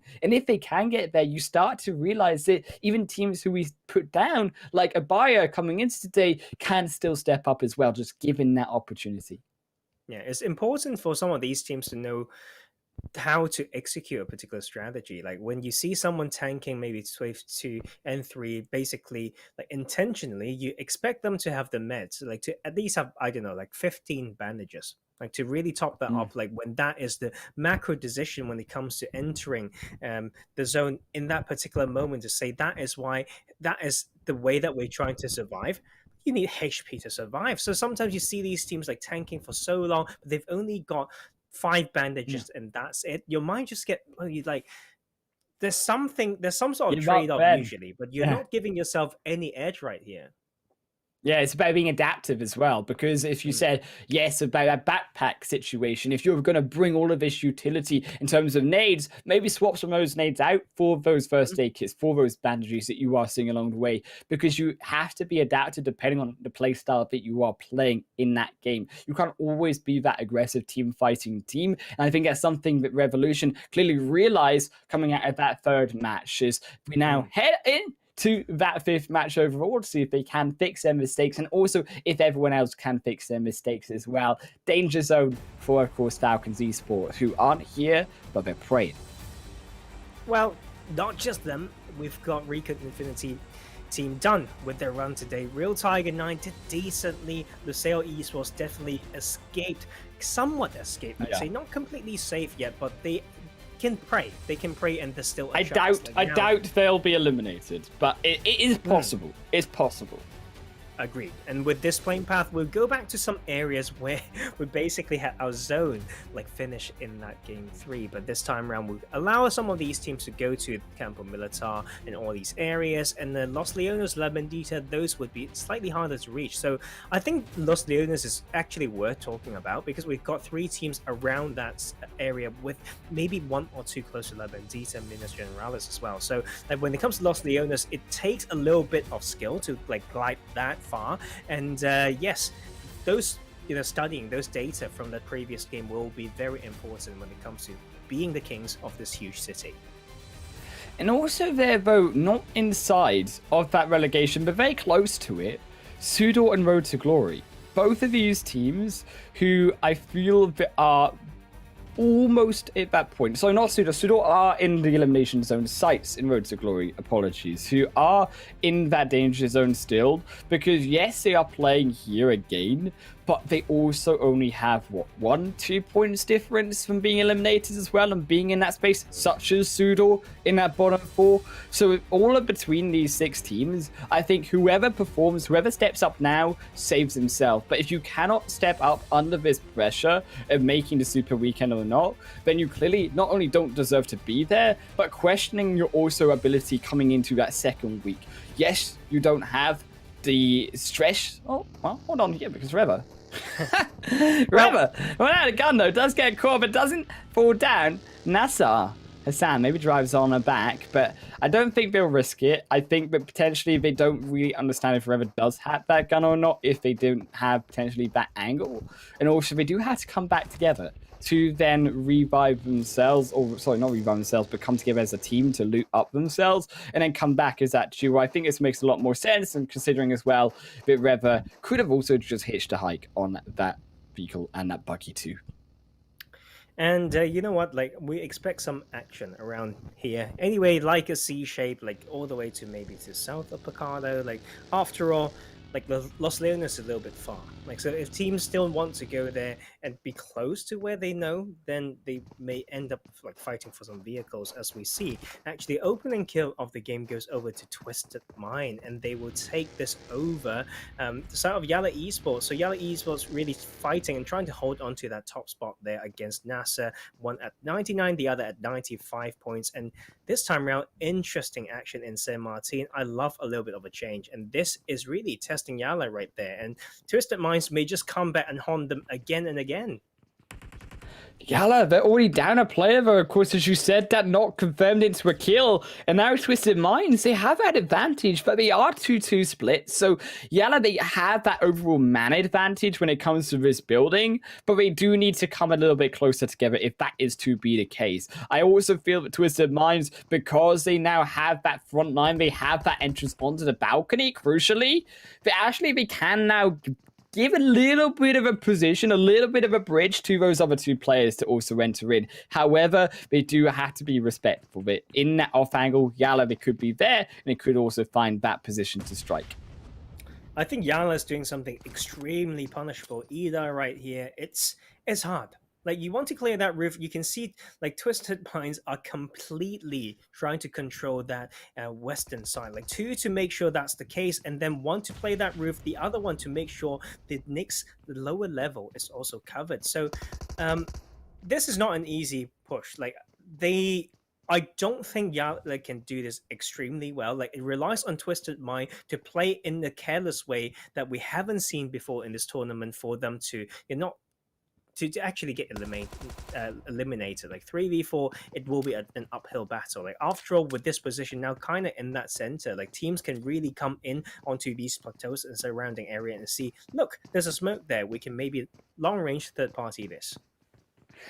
If Twisted Minds were like 80-90 minutes in this game, then maybe there's a little bit of int possible. We've seen it before. Twisted Minds do get a little bit too hasty when it comes to that final moments of the game, but we're not there yet. We're only on the opposite of the fact. We're actually only at the start. So Twisted Minds, when you look towards their starting positions, and as you said, they are that insanely strong starting team. This is how they get their kills on board before they go a little bit overboard, overzealous. As Kaito still on that rooftop really is the problem here for YaLLa, because YaLLa also can't continue to move anywhere really around this location, because as long as Kaito is alive, Kaito can move around this rooftop and can just keep them from escaping this fight, which is why YaLLa, they feel so pressured in also taking the fight in the first place. And I think that is great, like, from the side of YaLLa to say, hey, we need to control something, at least our own building, and to really bait that shot out of Kaito that is extremely important. They've located one player, and that will be actually Kaito jumping down. So that is the hard bit of audio queue to pick up. But with YaLLa Esports, I believe they may have the experience to do that, but that might just be a trap for people shooting at you when you enter that balcony. That's the unfortunate scene here for YaLLa, but they look to maybe go once more. Did Banda not learn what happened to your teammates? As they go along the window, they try to find one knock, they look for the second, re-spin it through to the second gun, and then find it. Banda with a double, and this is where you turn the fight overall. Yes, you're not going to confirm the knocks, but they're going to bleed out. There's no support that can come through from the rest of Twisted Minds. They grab it anyways, and now Twisted Minds, the other two, there goes Danny. We said it would be a little bit hard to follow up if they did get pushed. Now they're on the bottom side of that floor. Now they need to be the ones to oppress.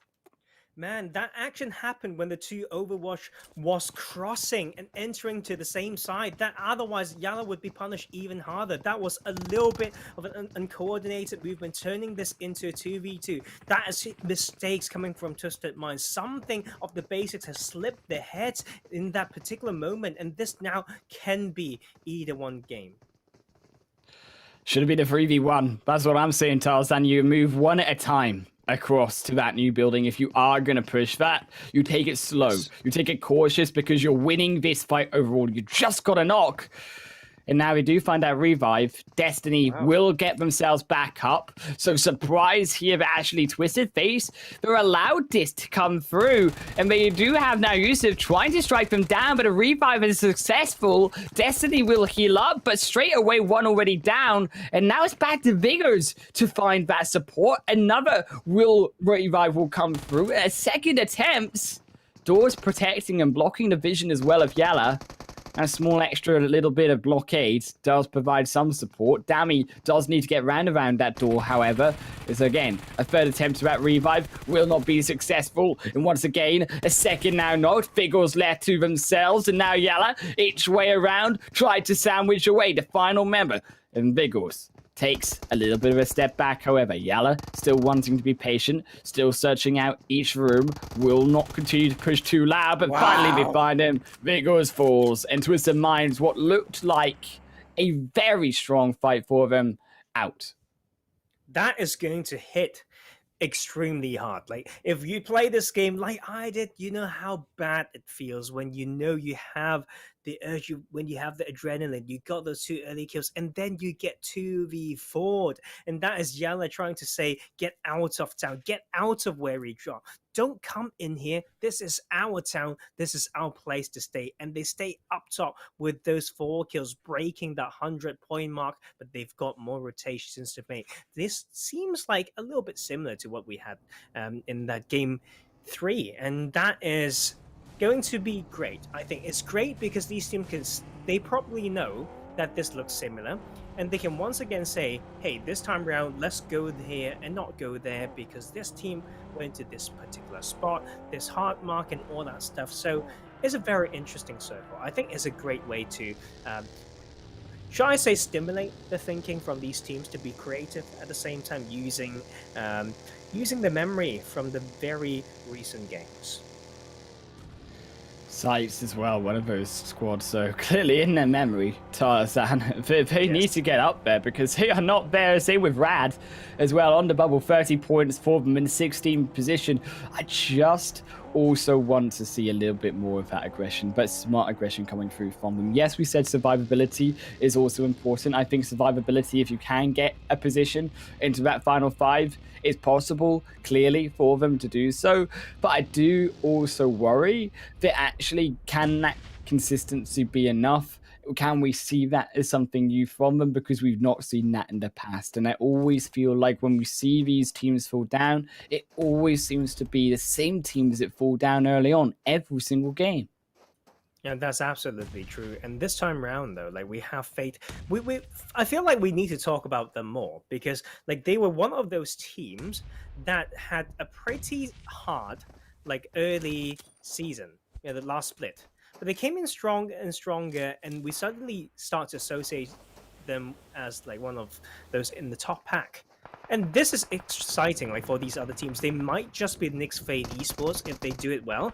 But this time around, we have iKURD in here needing to make use of those Overwatch. Rowan needs to be so good from this angle. And then buying that time. But Fate will be able to find that ridge line, and that will be almost a double knock coming back through.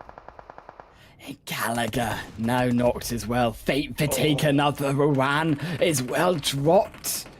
And now Fate Esports for taking 2 clean. This should be an easy finish for them. Helmet's the only one, but inside the smoke, he grabs it. Ragnarok's down, but he can't take them all. And there's too many angles. iKURD's triple esports down to the solo. Ali steps out the base of their operations, but only to watch everyone from his team bleed around him and wonder why he wasn't there to support that beautiful push from Helmet. The revive is there. Again, go. Why didn't you push it in this again? Lack of aggression, Tarzan. I will say it once more. Punish his iKURD triple esports when he could have just cleaned that fight up. Man, it was slow. I think it was just the team trying to save. Do I push it or not? How many not is it? Actually, it's like you can almost hear the uncertainty in that. And it's not the first time that we've seen it today, actually. Like, every time it's punished. Lobby. Crazy. Like, it's just a matter of 2 seconds. If he moved just 2 seconds earlier, it would have caught them during that revive. Just need to pre-fire up that ridge. You need to trust when it comes to those comms. But this one is a spicy one, and I think nothing's more spicy than what Galaxy Racer is trying to pull off. Look at that 1-2-1 split. That is insane. And with the circle going towards there, they can play off one of the strongest points. But you know what? That dip itself is a little bit shallow. And as a team that knows El Paso and drops in El Paso, I expect them to deliver hard in this game. SCYTES losing potentially one. Phobia barely gets alongside that dip. Revolution do not find those kills. I think the Revolution got a feel for them, those kills being missed out, because as we said, they're so low on that leaderboard. They need at least 14 points. They need these kills. Yes, it could get chicken dinner this game, and it would qualify effectively. But at the same time, now they also need to get these kills, because I doubt here that Revolution are a team that can probably steal away a chicken dinner. I mean, yes, it's possible. Anything is possible in the world of PUBG Mobile. But again, it is the fact that after 7 matches of watching them play, 17 points average, 2 points, point whatever, small number at the end of each of those games, that's not a chicken dinner's worth of points to get them.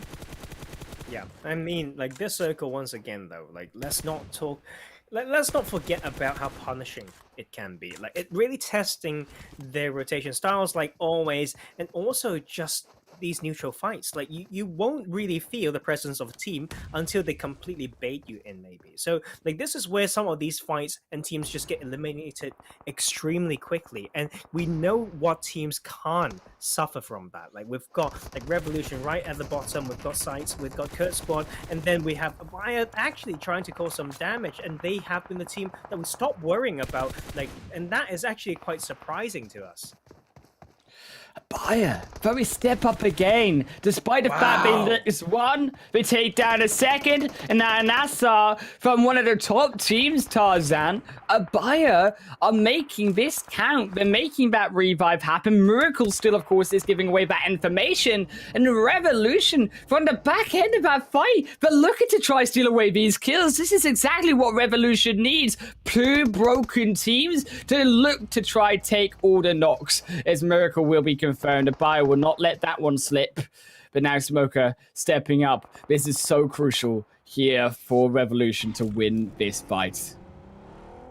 And NASR, also the team that can provide whoever kills them a lot of momentum. Just because of the name, it's because of a brand, it's because of the performance so far. On this side, let's see whether it can out-rotate in. If this goes over to Revolution, it may have a huge psychological boost, and that will be so important for them. Hassan trying to get in, only got 2 kills so far. Revolution in place, maybe they can punish this.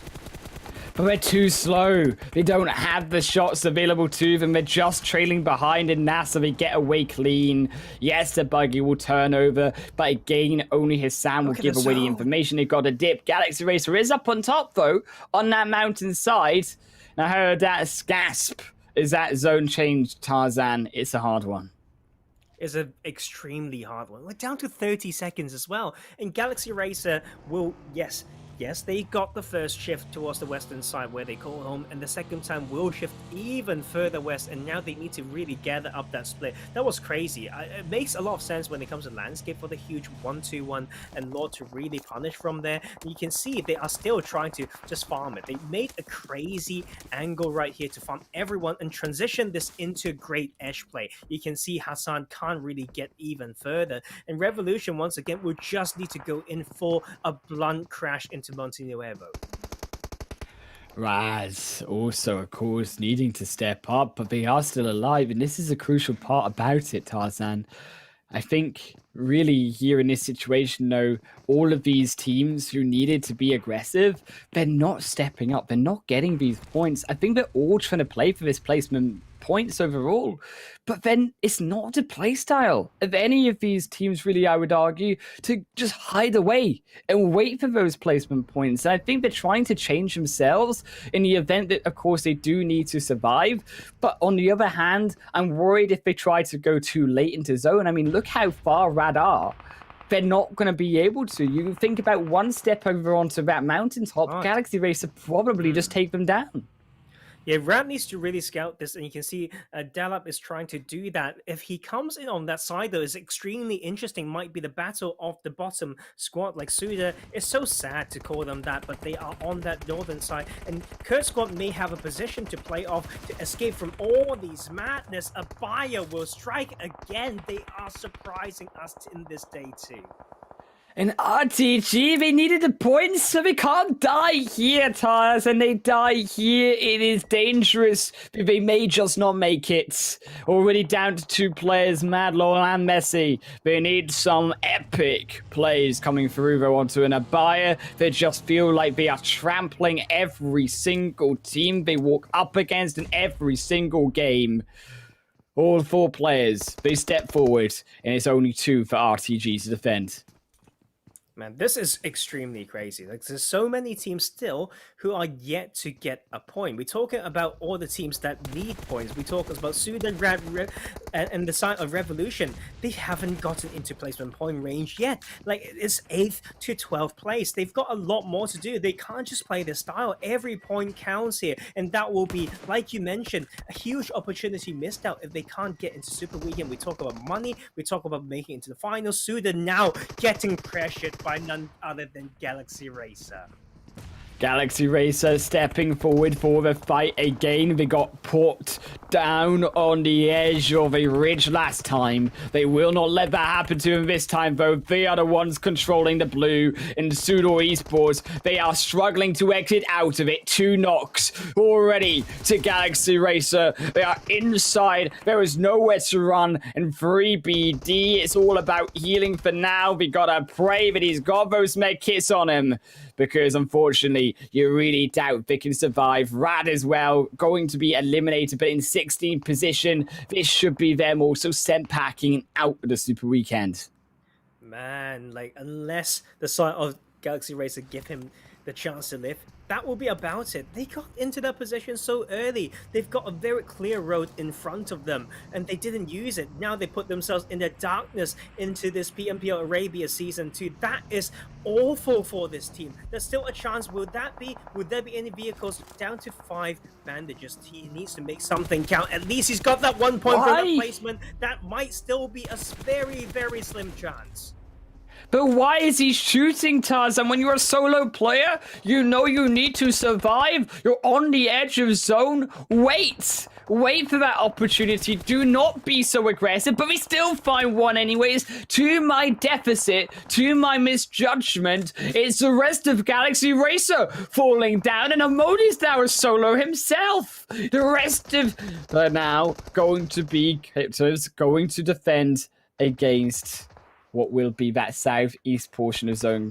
Cryptics, they do defend for now. SUDOR as well, going to be eliminated. SUDOR out in 17th position. That will be them sent packing. Rad, as we said, probably 2. Now, unfortunately, you just got to feel who is going to be those last 2. Will Falcon survive the onslaught, or will any of these last 2 hopefuls KURD squads now also RTG survive? Can they make it, Tarzan? KURD squad might be able to do it. They need at least 5 points, though, I'd say, to be even safe. We see Rad and SUDOR sitting around like exactly 30 points. And we're talking about those differences in placement and kill points that may make that difference. 2 points on board already is huge. That is 3 points out of 5 that they at least need. I think they need even more, though. KURD squad does have those landscape. It might be possible. We're down to only 18 players, so with that squad, with the position previously that escaped from a lot of action, they might have done it, and they've got at least 2 placement points from that one, and that might be them delivered in that final game. But we have to survive more, Tarzan. It's Zem and Falcons now. Revolution also out. We will not see them later on this week inside that Super Weekend. They could not pull it out to the victory. And now the rest of Cryptics, they take down SCYTES. SCYTES will also be confirmed away. 19th position for them. The Cryptics, the position clearly there for RTG. They know what is up. RTG, of course, have qualified. But can they take even more away? They do not have to worry anymore. It is about how well they can boost themselves up on that leaderboard. K12, they take down rest of KURD, though. And that's 1 straight back to K12 from Cryptics. And KURD as well, on the top end. 2 of the front players are knocked. That is the problem for them, Tarzan. They are relying on a back line against the blue to save them. Man, but Cryptics definitely woken up that game. Yes, it's not an easy position that they're trying to play off, but they've got some of those kills. So it seems like those momentum from one game is still not myth. Is absolutely true. I think it's absolutely scientific, but KURD 12 here trying to finally strike. They got that position for such a long time, but getting down ain't an easy job at all. How do you get down? Do you just go for the crazy buggy drive off the edge of the cliff? That's what I want to see. That's what they're doing. But Aimbot is trying to reverse off of it. Aimbot, no! You need the L plates, my friend, because you're already falling down. Golden's gonna be knocked around you. Aimbot does survive for now. But Cryptics, KURD, all amongst them. Now also YaLLa, though, a solo player on the south. But you look... YaLLa, they have also 7 kills. Again, all of them high up on the kills. But can KURD squad really take this away? Can they really find these more kills? They've only got 3. They do have all 4 players. And with a rest of help from K12, they will confirm an extra on to Cryptics. They'll burst them down to 2. But now KURD squad is still all inside the shed. Another nade onto that would also end them as well.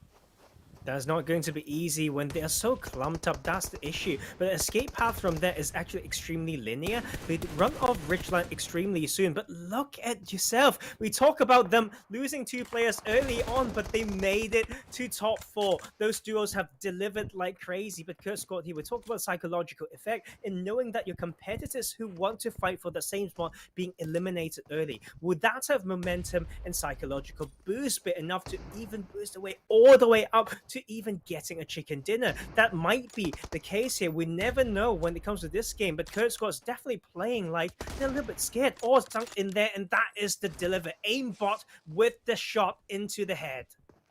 That's like a hacker move right there. You see them, you peek them, and now you blow them up. Their head has been gone, and now also KURD squad chances with that potentially too. They make the revive, but K12, they're buying so much time for themselves here. Another nade on down, and it's just 2 straight away. Volts, Aram gonna be knocked, a Molly on top, gonna burn them all away. Aram forced to move, but doesn't even have to. Yeah, he gives his life anyway. He's gifting away K12 the opportunity for even more. They beg and they pray inside the edge of that toilet shack, Tarzan, but I don't think they'll be going anywhere anytime soon. They're going to be left to train and prepare for the super weekend. But all the meanwhile in this final game is going to be now the rest of YaLLa up to Cryptics, no longer KURD squad, as they are getting knocked. Cryptics, they step back up and they're up to 11 kills. Man, but KURD squad's actually playing so silent in here when they could have third-partied this, and that is actually quite insane. I'm not sure whether there's enough rich line for them to take, but Lazy Boy is caught slipping. They've Get them both! Completely slipped. That was where all the fight happened. All that time, hundreds of clips of bullets fired on that side when it comes to this KURD squad position, but they made a break and caught the side of Cryptics off, and that might just be it. It's a 2v2v1.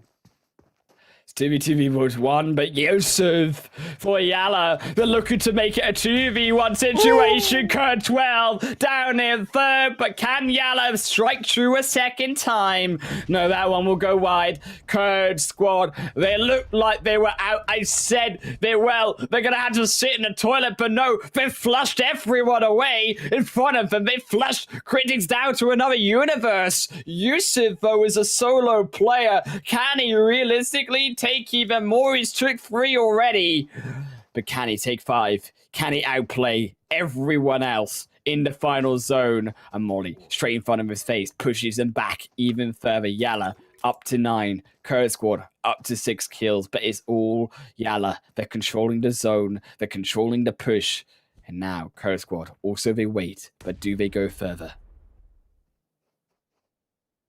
Going to be easy. It's going to be about this peek and shoot. It's a completely possible 1v2, but that will be unknown to move out first. J9 is trying to hold the off angle. Unknowing, they step up. Yusuf's up there too. Yusuf trying to find a knock. Yusuf almost gets one. Can he find the other? No, he cannot, surely. And it will over the edge of life. KURD squad, they take the victory, Tarzan, and a much needed victory for them, considering because they went from elimination to now securing their position. Falcons, so heartbreak. Because as we check this overall ranking here, Tarzan, they did not make it. We know that because we are good in maths.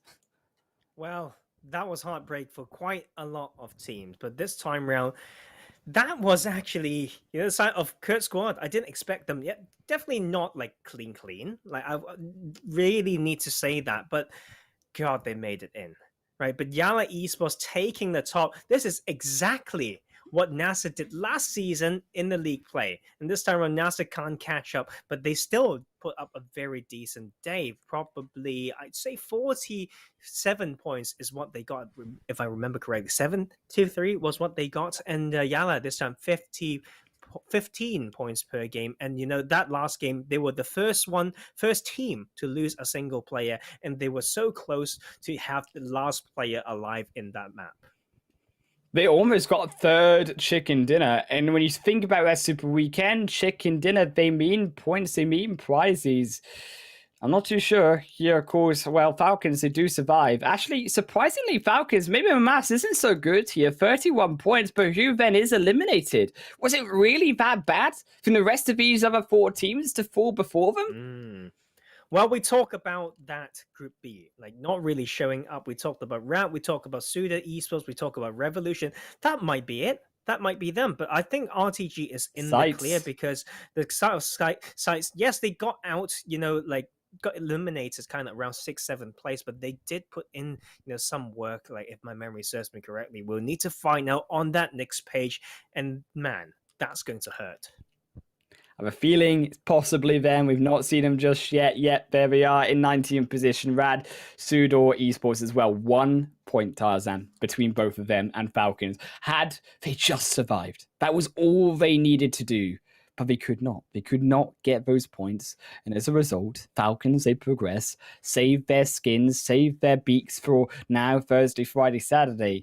And it's Rad, SUDOR Esports, SCYTES, Revolution who have to sit out and wait. The pressure on all 4 of these teams, particularly on Rad and SUDOR, who clearly made that finals last time in Season 1, now to make it again, considering they're missing out on a third of the games of worth of opportunity. Insane. I think it's hard to talk about Rad because we didn't see enough, but SUDOR, that game where it really matters, they kept being overtaken when they had the spot to play off. They just need to spread in a way that they can get 1 or 2 kills. The job was kind of simple. They need 2 kills somewhere, and they just need to find the way to somehow back them, but only got that 1 point. You needed 1 point, Rad, and Rad didn't get that 1 point. And that was crazy because when we talk about placement points, they do have more than the side of Falcons, and they could have taken that spot away. But after all, man, when you have more placement points, ironically, your rotation is not quite on point in that game that mattered, and you will be watching the rest to get the money and all that stuff. But you know what? I'm not going to put a nail in the coffin. You do have a chance because last season, we've seen teams who missed the Super Weekend still doing decently. We're not talking about just making it into the finals. We're talking about, ending the finals as well in maybe 7th, 8th place. I just feel of it now coming into those Super Weekends, sitting back. I think it's not all doom and gloom. There is an opportunity now that we see that Super Weekend, they have that break, potentially they come back and they are able to bring it through in those next 2 Super Weekends. We'll take, of course, a little bit of a look for you guys at home at that tournament format one more time, just to give a little bit of a breakdown here of how this competition will work. And as we said, we've faced Monday, Tuesday. We've finished all our 5 games on the 7th of September, but now we have to wait till that Super Weekend, 9th, 10th, 11th. But as we said, 2 more chances for them, but they have to really play it all to their max, including that final Super Weekend, should they have that chance to get there. And if they do, Tarzan, 2 days break is all they get before that grand final. It's going to be rough for them, but I think that there is chance. There is hope, but it's very slim. It's getting dimmer. Well, not easy for sure. It's just the start. And I always like to talk about maybe adjustments, and they need to do VOD reviews for sure. They need to find, the things that they can work on and actually possible to be implemented. I think that is the hardest thing. We've seen some teams try to do something that they just are so not used to that it really falters them. just know where that line is, and then like test a little bit, practice. There's still scrims. I think that is the hard thing, and the respect goes out to the pro players as well. Like you do play tournaments, and you still need to scrim sometimes. So that is just insane. But that is it. League play week 1. We will have 3 days of Super Weekend where we'll also add the excitement into that prize money of $1,000 per chicken dinner. There will be 15 of them. 15 games to play for those 16 teams. Won't be us joining you once again Thursday, Friday, Saturday, same time. Will be with also John and Blanks, and they will be able to give you all of the action, all that juicy details. We will see you then later on in a tournament, but albeit have a good evening, guys. We'll see you there.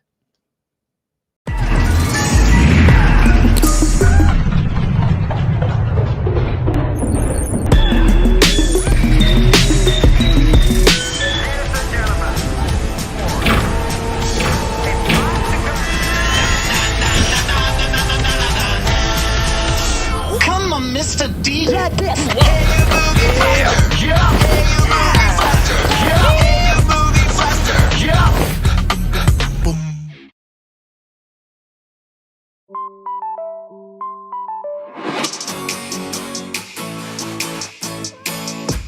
Yeah.